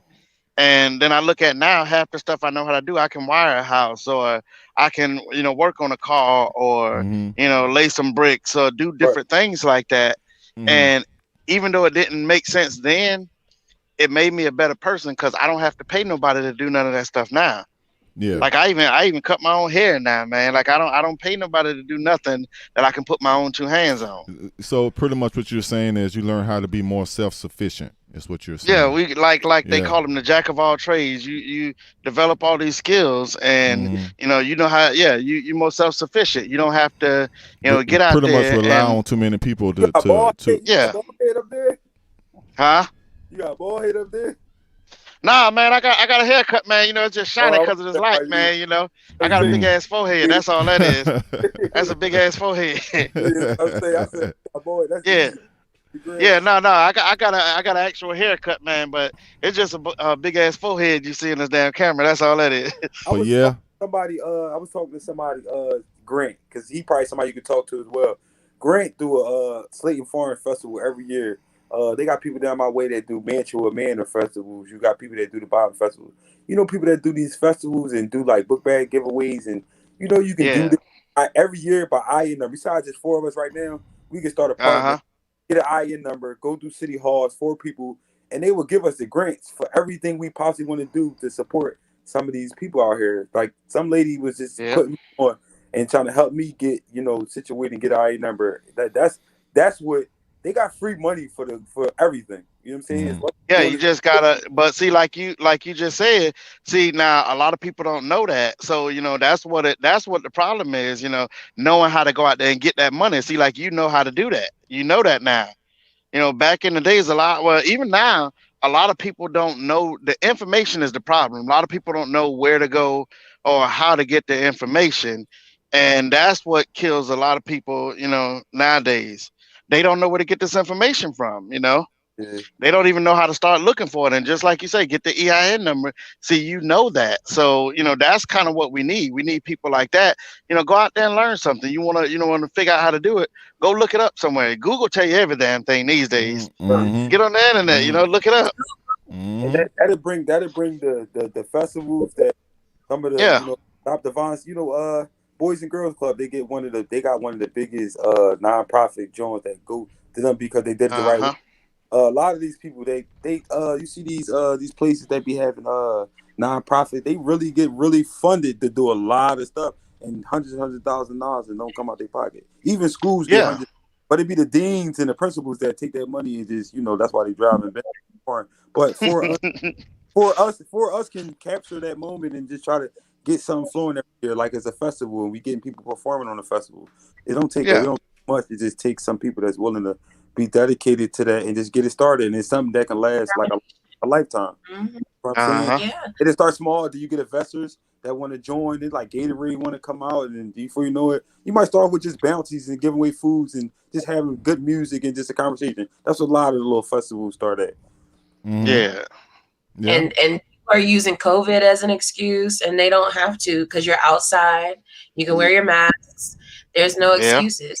People are that goes back to that complacency. People are comfortable in that environment right now doing nothing, and that's a problem. You don't have any determination.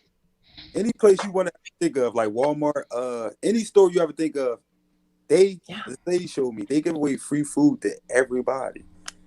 Like you just got to go in there and ask the owner. Like we can actually go in these places, like if we ever wanted to, and go in there and just get the help and just do something. Cause I was thinking about that while we on the show. And see, I didn't know that.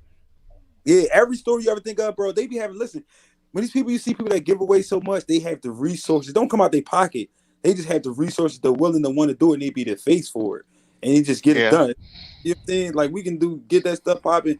Food drives, coat drives, festivals.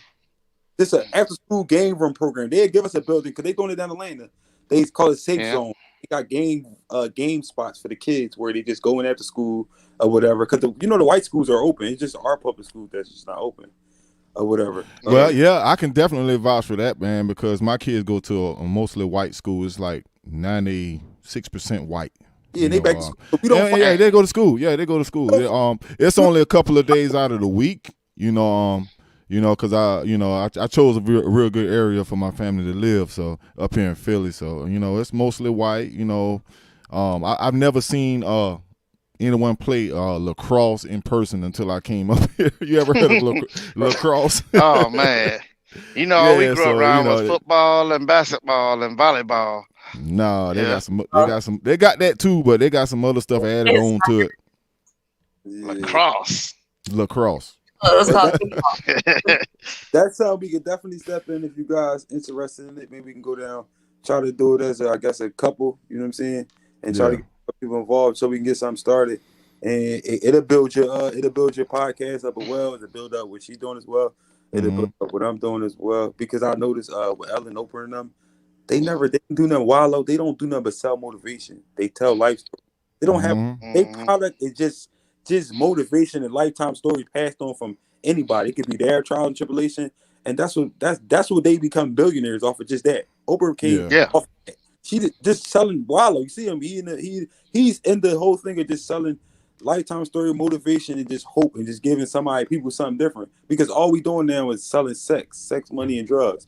Megan Thee Stallion, City Girl. That's all they doing. But the successful people are the people who doing that type of stuff.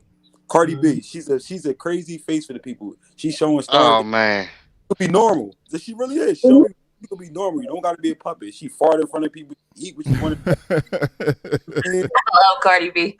Yeah, and listen, her brand is becoming $1 billion brand because she's on with people telling her what to do. Yeah. I'm gonna tell you somebody else who got a big. Well, actually, she got $2 billion brands now. Rihanna. Yeah, on the low. You won't really hear nothing about it, but Rihanna, her makeup line is worth over $1 billion, and then she got another business she's in. Her lingerie is worth over $1 billion. Yep. And it's so easy to get in politics. Like music mixed with politics is really easy. It's more easier to get her giving your music to a mayor or somebody in politics than to try to get your music to a music executive or somebody like that. That's what the real politics is. What really gets a lot of people over the hump. Meek Mills, for example, when he jumped into politics and started, that's what gave him his major big start. You know that was what you call a scandal for real. Yeah. You just have to get more involved into your community wherever you live. You just get more involved in that and pay attention to what people are doing.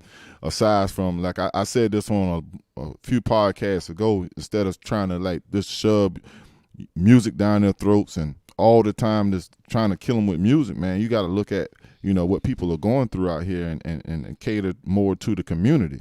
you know, and then the music will come later, because if they recognize you for what you're doing in the community, or, you know, on a political level, you know, that they're more likely to support, you know, your movement, you know, with your music or whatever it is you do, because you're helping them too. You see what I'm saying? You know? Yeah. You know, so with that being said, we're going to take another break, give everybody time to reload, refresh. I'm going to hit everybody with one more song from Brand New.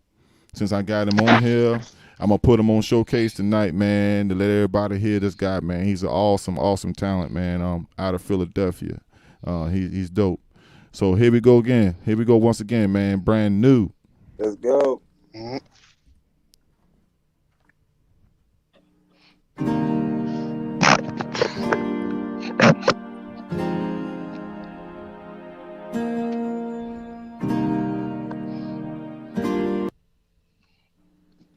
There we go. Every second I spend with you, I wanted to be special. You take my mind to different places. You take my mind to different places. You take my mind to different places. Let's press rewind, these bitches is basic. Love when you're higher, I location. We gon' take our time, make sure everything's alright. I wanna give you more.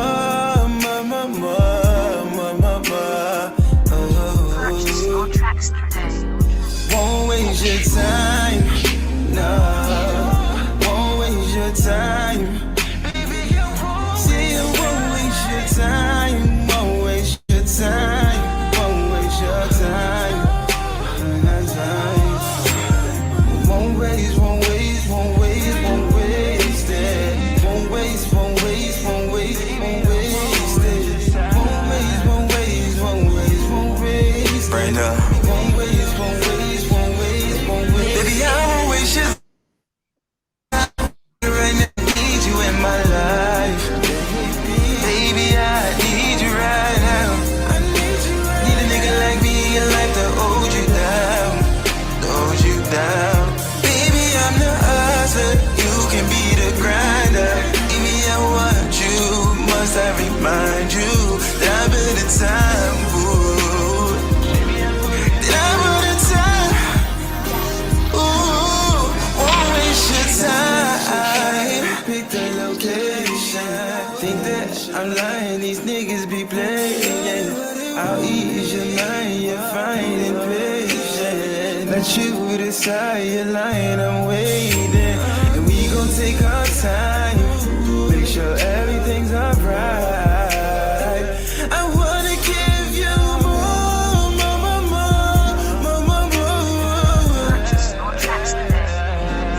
Won't waste your time, won't waste your time, baby. I won't see you. Won't waste your time, won't waste your time, won't waste your time.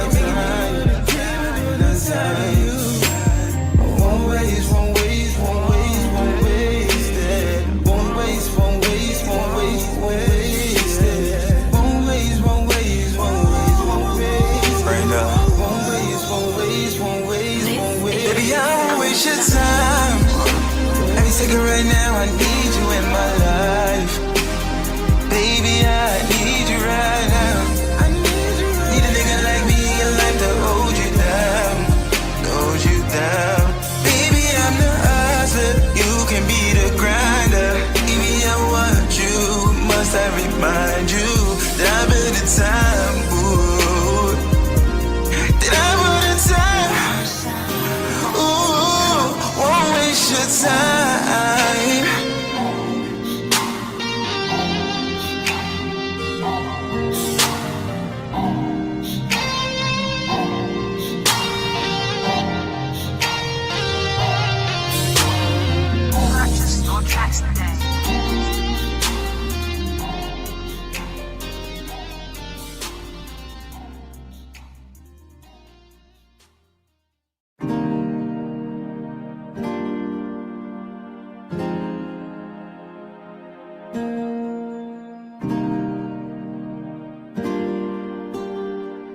Every second I spend with you, I wanted to be special.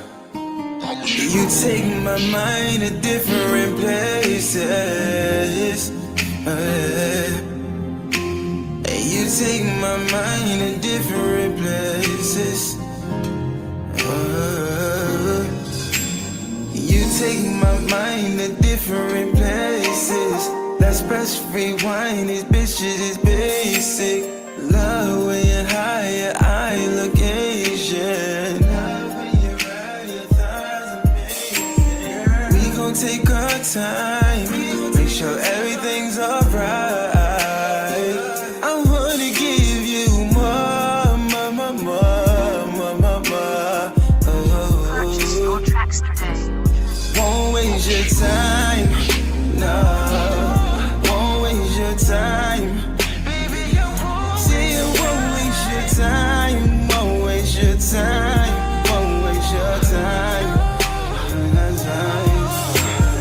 Won't waste, won't waste, won't waste, won't waste it. Won't waste, won't waste, won't waste, won't waste it. Won't waste, won't waste, won't waste, won't waste it. Won't waste, won't waste, won't waste, won't waste. Baby, I won't waste your time. Every second right now, I need you in my life. Baby, I need you right now. Need a nigga like me in your life to hold you down, to hold you down. Baby, I'm the hustler, you can be the grinder. Baby, I want you, must I remind you that I put the time, ooh. That I put the time, ooh. Won't waste your time. Pick the location. Think that I'm lying, these niggas be playing. I'll ease your mind, you're fine and patient. Let you decide you're lying, I'm waiting. And we gon' take our time, make sure everything.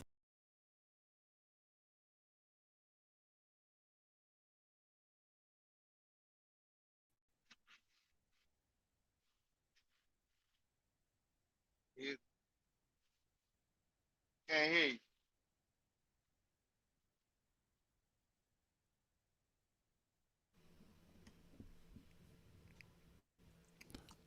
Oh, there you go. Yeah. Yeah. But yeah, man.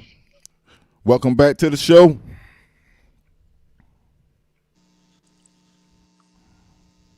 Yep. Yeah, I hear you.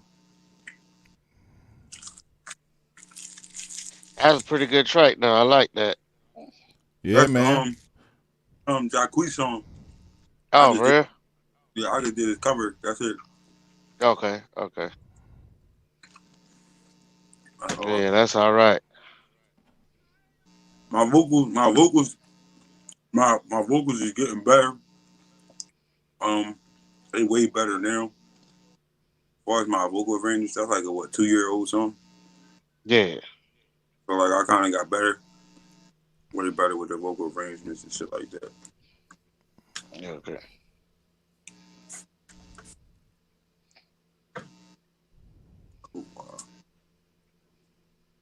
What you waiting for the girl to come back on? Oh no, she gone for good, man. She got to take care of some personal business. So we back on the podcast. We back on here, man. So I look forward, man, working with you in the community. If you can kill the music for a minute, man, so I can finish up this finish the show. Can you kill the music for a second? The music. Who got music on? That might be your music. Oh, I know what that is. Yeah. Man, I thought he was playing. I'm about to say because it sounded like he was playing. So my bad, bro. but yeah. Like I was saying, man, I look forward to working with you towards later on this year, and especially this summer once it get back hot, man. Everybody back out moving around, and we definitely gonna get some stuff done. Hopefully this pandemic be out the way, man, because right now this pandemic got pretty much everything not really on a standstill, but it's got it held up pretty good right now. So hopefully we get that out the way for the most part. Yeah. I don't think. Yeah, man. But on the flip side of that pandemic thing, man, it just made me be more creative and focused and buckle down. I took a break from a lot of stuff that was distracting me from my art. You know what I'm saying, and it just made me just buckle back down into what I was doing, man. You know what I'm saying. And I mean, don't get me wrong. It's caused thousands of people to die and stuff, and it's been having a whole lot of bad effects. But I think out of all the bad that's going on, the one good thing I can say the pandemic did, it got people back into the house more and made people start being creative and doing things that they otherwise wouldn't do if this pandemic wasn't going on, because everybody was going everywhere and doing everything. So now you got to resort back to, getting back in the house and doing things around home and trying to find, other sources of entertainment versus always being in the streets or always being in the club, things like that. It's slowing them down. So yeah, that kind of helps. Yeah. That's what I mean by the flip side of it. Yeah.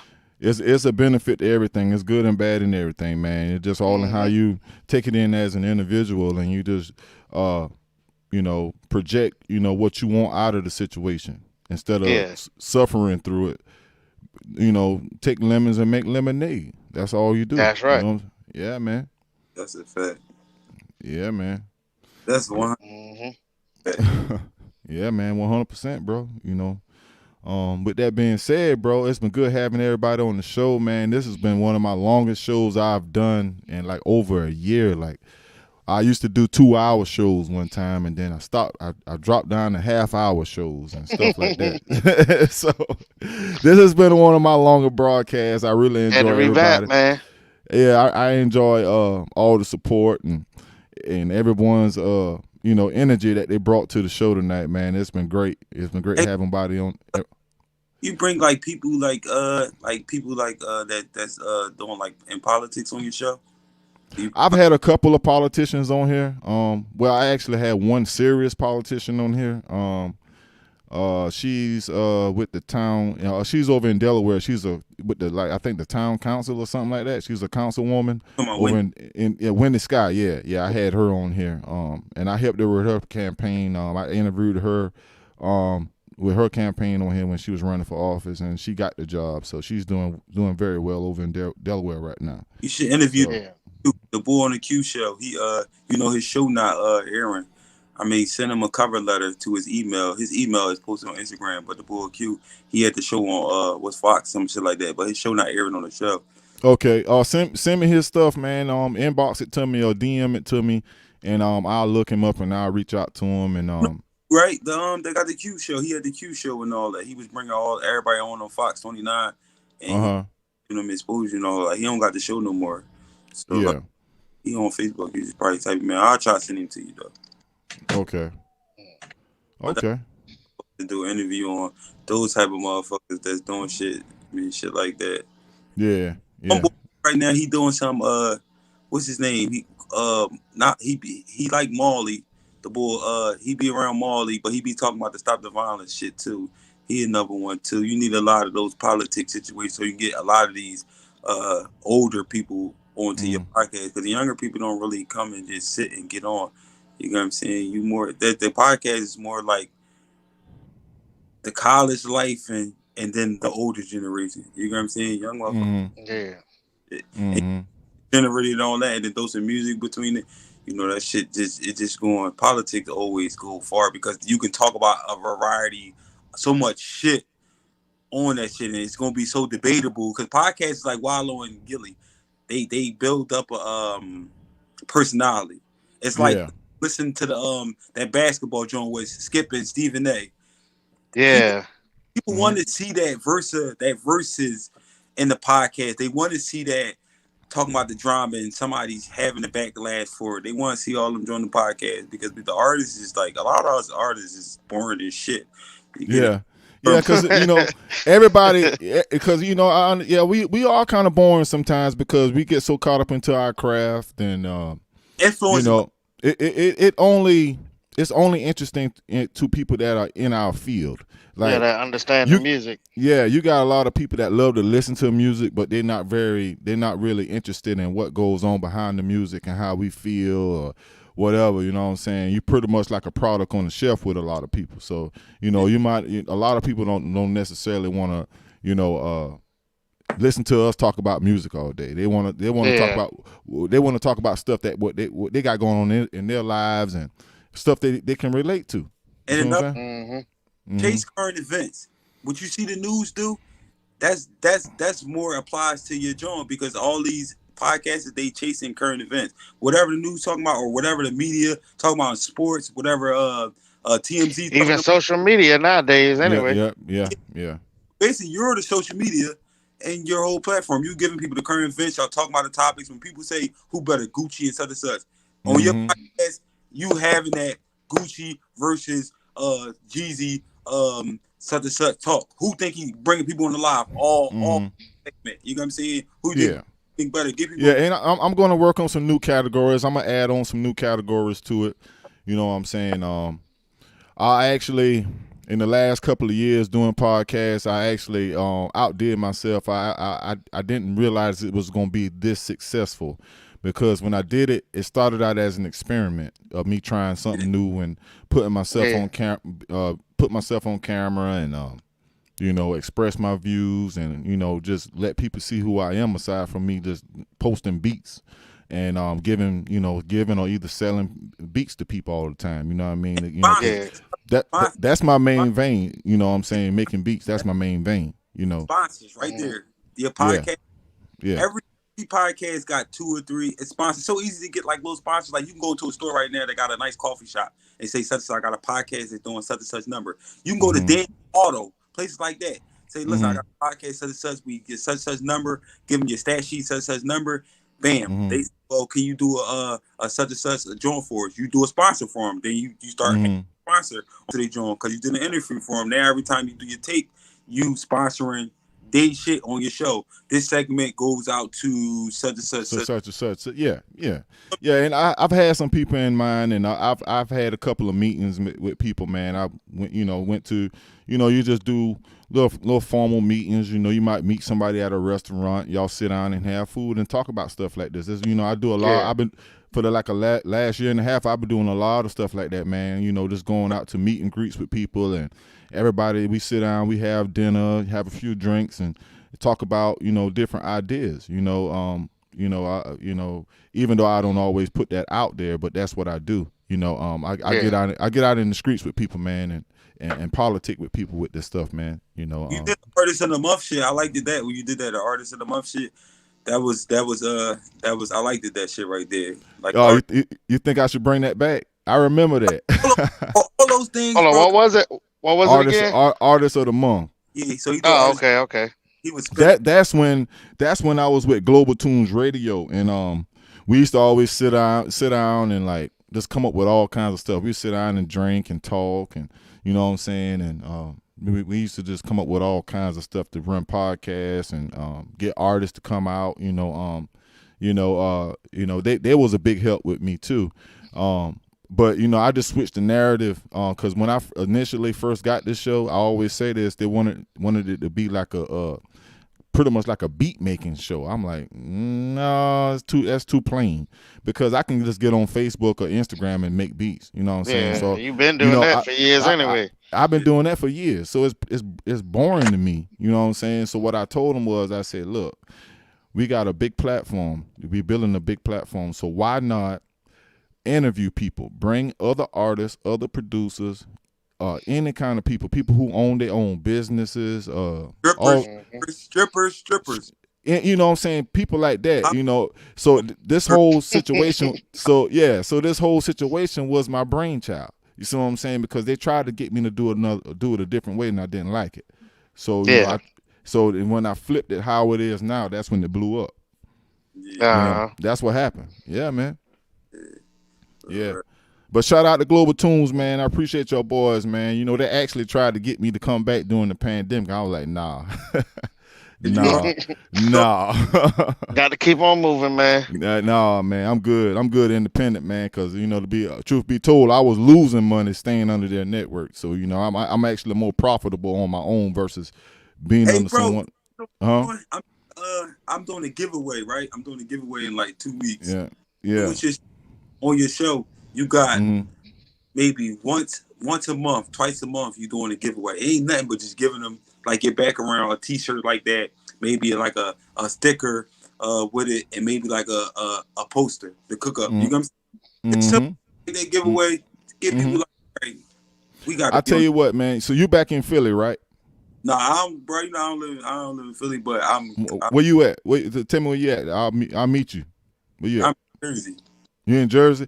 Okay, Yeah. so man, me and you will set up a meeting, man. Me and you gonna get together and talk about some stuff, man. And you know, I see you about your business. You know, you about your money and shit. So me and you a match. You know, I'm the same. You know, I'm about my money and I'm about my business. So shit, we can come together, man, and team up and put some of this stuff into play, man. Cause I'm real good at doing shit like that. So you know, if you want to do something with me, man, we'll get together. And aside from doing the music, we'll do some other stuff together, man, and get some advertisements and stuff out there. You know what I'm saying, and push the platform and push yourself and push the platform and push my brand. And we just gonna push each other, man. Work together on this thing. You know what I'm saying? Yeah. You right on, because this is a resource for me. So it's like you got to put into what you see. That could be a vision. That could be resources for you. Like everybody has friends in the big world that are what do you call it, beneficial to. This guy that been with the lawyer for years, that's his lawyer, but he know he can. This accountant that this guy had with him, he been with him for years, but he's a friend, he can trust him. This engineer, like you make beats, I know, you know what I'm saying? Like that's a relationship that I want to develop with people. It's more resourceful, but it's genuine. You know what I'm saying? Because I don't want to, like, it's no point of being around people where you can't benefit or learn from. You know what I'm saying? I'm not saying they're the people that you gotta help up, but if they pulling you down, they ain't the people. You know what I'm saying? They ain't the ones you should be around. Your atmosphere should be people. It's like a circle. Yeah. Hip hop. My advice that I want to make me still pop, but it's going to make you grow as well as it being. You feel? Because it don't cost give somebody an idea. You know, when I call you and give me ideas, because I'm too focused on what I'm doing, so I really can't see my vision as well because I'm too sharp on it. I call you all. Because you cloud your own self out sometimes. You get over bombarded. You see what I'm saying? So sometimes you might need somebody else to tell you something that you might already know it, but one of my outside look. Yeah, one of the things that I've noticed, you might already have some information and you know it, but you put it on the back burner. But when other people starting to tell you the same thing, that's when you start taking it serious. You see what I'm saying? So it's good to have people around you that's on the same level you own and level headed like you. You know, that's how you get things done. You know. But go ahead, bro. What you were saying, I didn't mean to cut you off. No, go ahead. I'm just saying this is going to be as big as you want it to be and the people around you want it to be. I really don't feel as though you should go back to other people on this shit and just start critiquing. You see, like me as an artist, I'm starting to critique. Like, now that the COVID is really giving people more time to sit back and critique.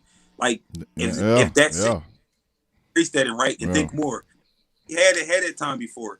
You know what I'm saying? So this guy giving me more time to critique and just specialize in what I want to do and how go, you feel me? And just as well as you, bro, this go as big as Wild on them. They should be, by next year, they should be giving you, you know how I am. I don't like to talk about, I speak that shit into existence. Next year, you should be getting $1 million, $2 million, like them niggas. You feel me?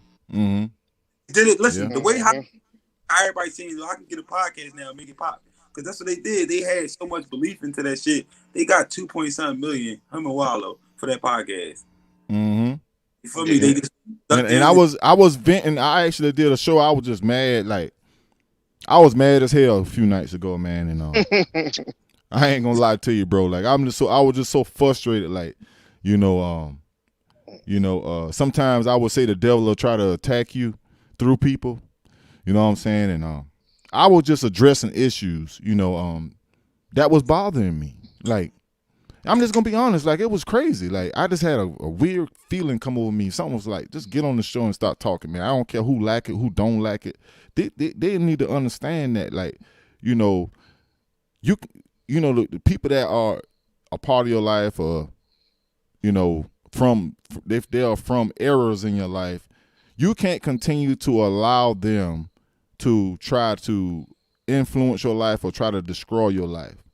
So so what I did was when I did that show, I took a last stand telling them, look, ain't nobody, if you continue doing that, I'm not going to hide what you're doing. It's not going to be a secret. And see, now, you know, with me having a platform, I'm going to start talking about that on my platform. So if physicality is not stopping you, maybe sociality will stop you. Sociality means social media. Maybe social media will shut you down because everybody try to be something they're not on social media a lot of the time. See what I'm saying? So maybe if you got a bad mark on Facebook or a bad mark on Instagram or a bad mark on YouTube, because I'm on all of them now. So it don't matter which one you click on, you gonna see Swole Legend on there. So maybe that'll stop you. Because you know, because I'm tired of that, man. You know, I'm too old. I got a family. You got to run them out. Yeah, man. You know, I got to spray the roaches, man. You know, you got Come to on, spray. Man, too many roaches crawling, boy. You got to spray them. Yeah, man. Some people don't like to listen. I learned this myself. People don't like a stand-up person. They don't like for you to call it how it is. They don't like you. Even if they did it the way it is, they won't expect you to say it some type of way. Yeah. I have a woman. Like, women can do some shit, and then you call it how it is. Oh, I ain't no whore. I ain't this.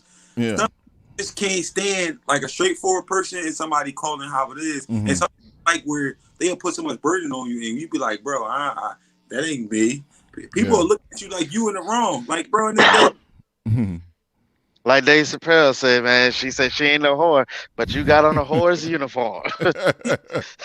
like, just woman, I just mean, period. People got to know how to just, like you said, be about what you about and live up to that. Yeah.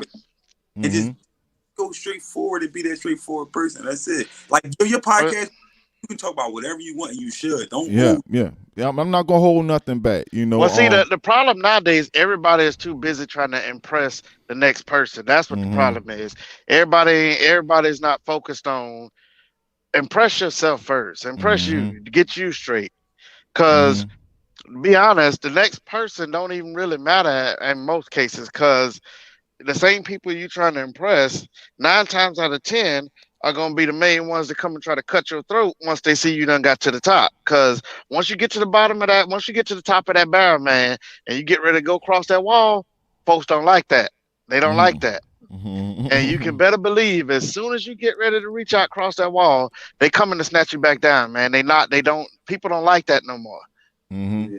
That's the way the world is starting to operate, man. Everybody, you know, they want to impress somebody. They want to impress this person and impress that person. And they forget that, okay, I'm the one that really matter. You know, what do I think?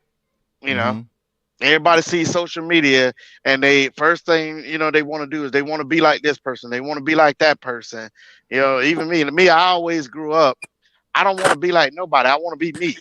You know, I want to impress me. I want to make me happy.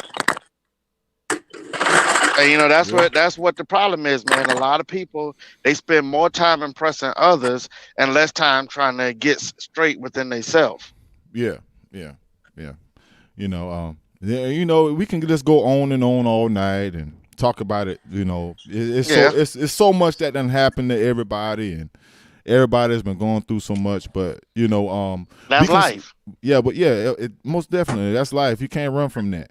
You know, but you don't have to put up with a lot of it though. Some of it you can get rid of it. You see what I'm saying?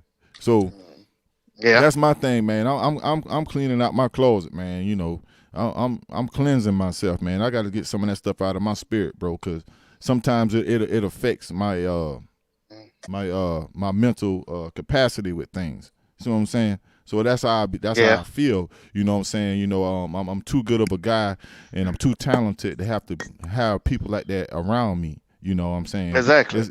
Especially if they're your own family trying to do that to you, bro. You know, and see that's the way I operate, man. That's really the way I operate. Me personally, I'm the type of person. It don't matter whether you family, whether you friends, whether you just like associate. Like, if you're not there to benefit something that I'm doing, and I can equally benefit you in the same way, what are we talking for? You know, and I mean, don't get me wrong. Family is family. So ultimately, you know, you gotta, you know, associate with family. You gotta deal with family to a certain extent. So, me, that's the way I operate. Like, don't get me wrong, I got cousins right now, they family, but I mean, if you're not gonna benefit me, I help benefit you. What are we talking for? I'm wasting my time, spending here, and worst case, fucking off, and ain't nobody getting nowhere. Me, I like to move. You know how I operate. I like to move forward. I like to make money. So, like, now, like, say I'm a truck driver. I've been out here on the road now about a month. Because ain't no money sitting home. There's no money sitting home. I got family there, friends and stuff I care about. But what's the alternative? I go home, sit home, spend a whole bunch of money, do a whole bunch of nothing. And then when I get back out here, then I'm looking fool like, damn, I done spent like $5,000, man. Like, I need to make this money back up. Ain't no need for all that. And the sad part about it is that's what they want. They want you to burn it up. That's what they want. Burn it up. They want you to burn it up. Man, but look, that's always been me, man. I operate on my own scale. I personally, don't care what nobody thinks for that matter. Me, I'm trying to get me straight. So as I move forward, like, Swole, like you and a couple other guys, man, if you're not on the same level, making money with me or moving forward, better than me or something, what are we talking for? Right. And that's the way it's got to be. Because, like, otherwise, if you don't discipline yourself enough to that fact, then you end up hanging around people or being around people most of the time don't got nothing. And when they don't got nothing, first thing they gonna do, they see you got money, they come digging in your pockets. That's what I'm trying to tell you. They don't even care. They your best friends now. When you find yourself in a situation like that, just know you in trouble. When everybody, for real, when almost everybody around you hurting, ain't nobody balling. And you the only one got money. You ain't got no boss man. Shit, they dig you it. in trouble, fam. And look, and then the main thing, and see, I ain't gonna put nobody out there like that. But there's one situation from back home. Once you done spent all your money and you done got to the bottom, then ain't nobody know you. They ain't know now you back on the bottom. They ain't know you to start with. They ain't know you to start with. They counting your money for you. They knew that money. That's what it was. And see, that's why I'm making my business not to be that kind of person. I mean, if you got money, I got money, we good. If I got money, you don't, then we got to figure out how to get you some money. Yeah. Yeah. But yeah, it's all good though, man. But with that being said, man, it's been good having you guys on the show. I've been trying to end the show for like 2 sessions now. But I'm gonna end it. I'm gonna let y'all boys go, man. And everybody out there, man, this was the Cook Up with your boy Marcus Swole, legend. We out of here.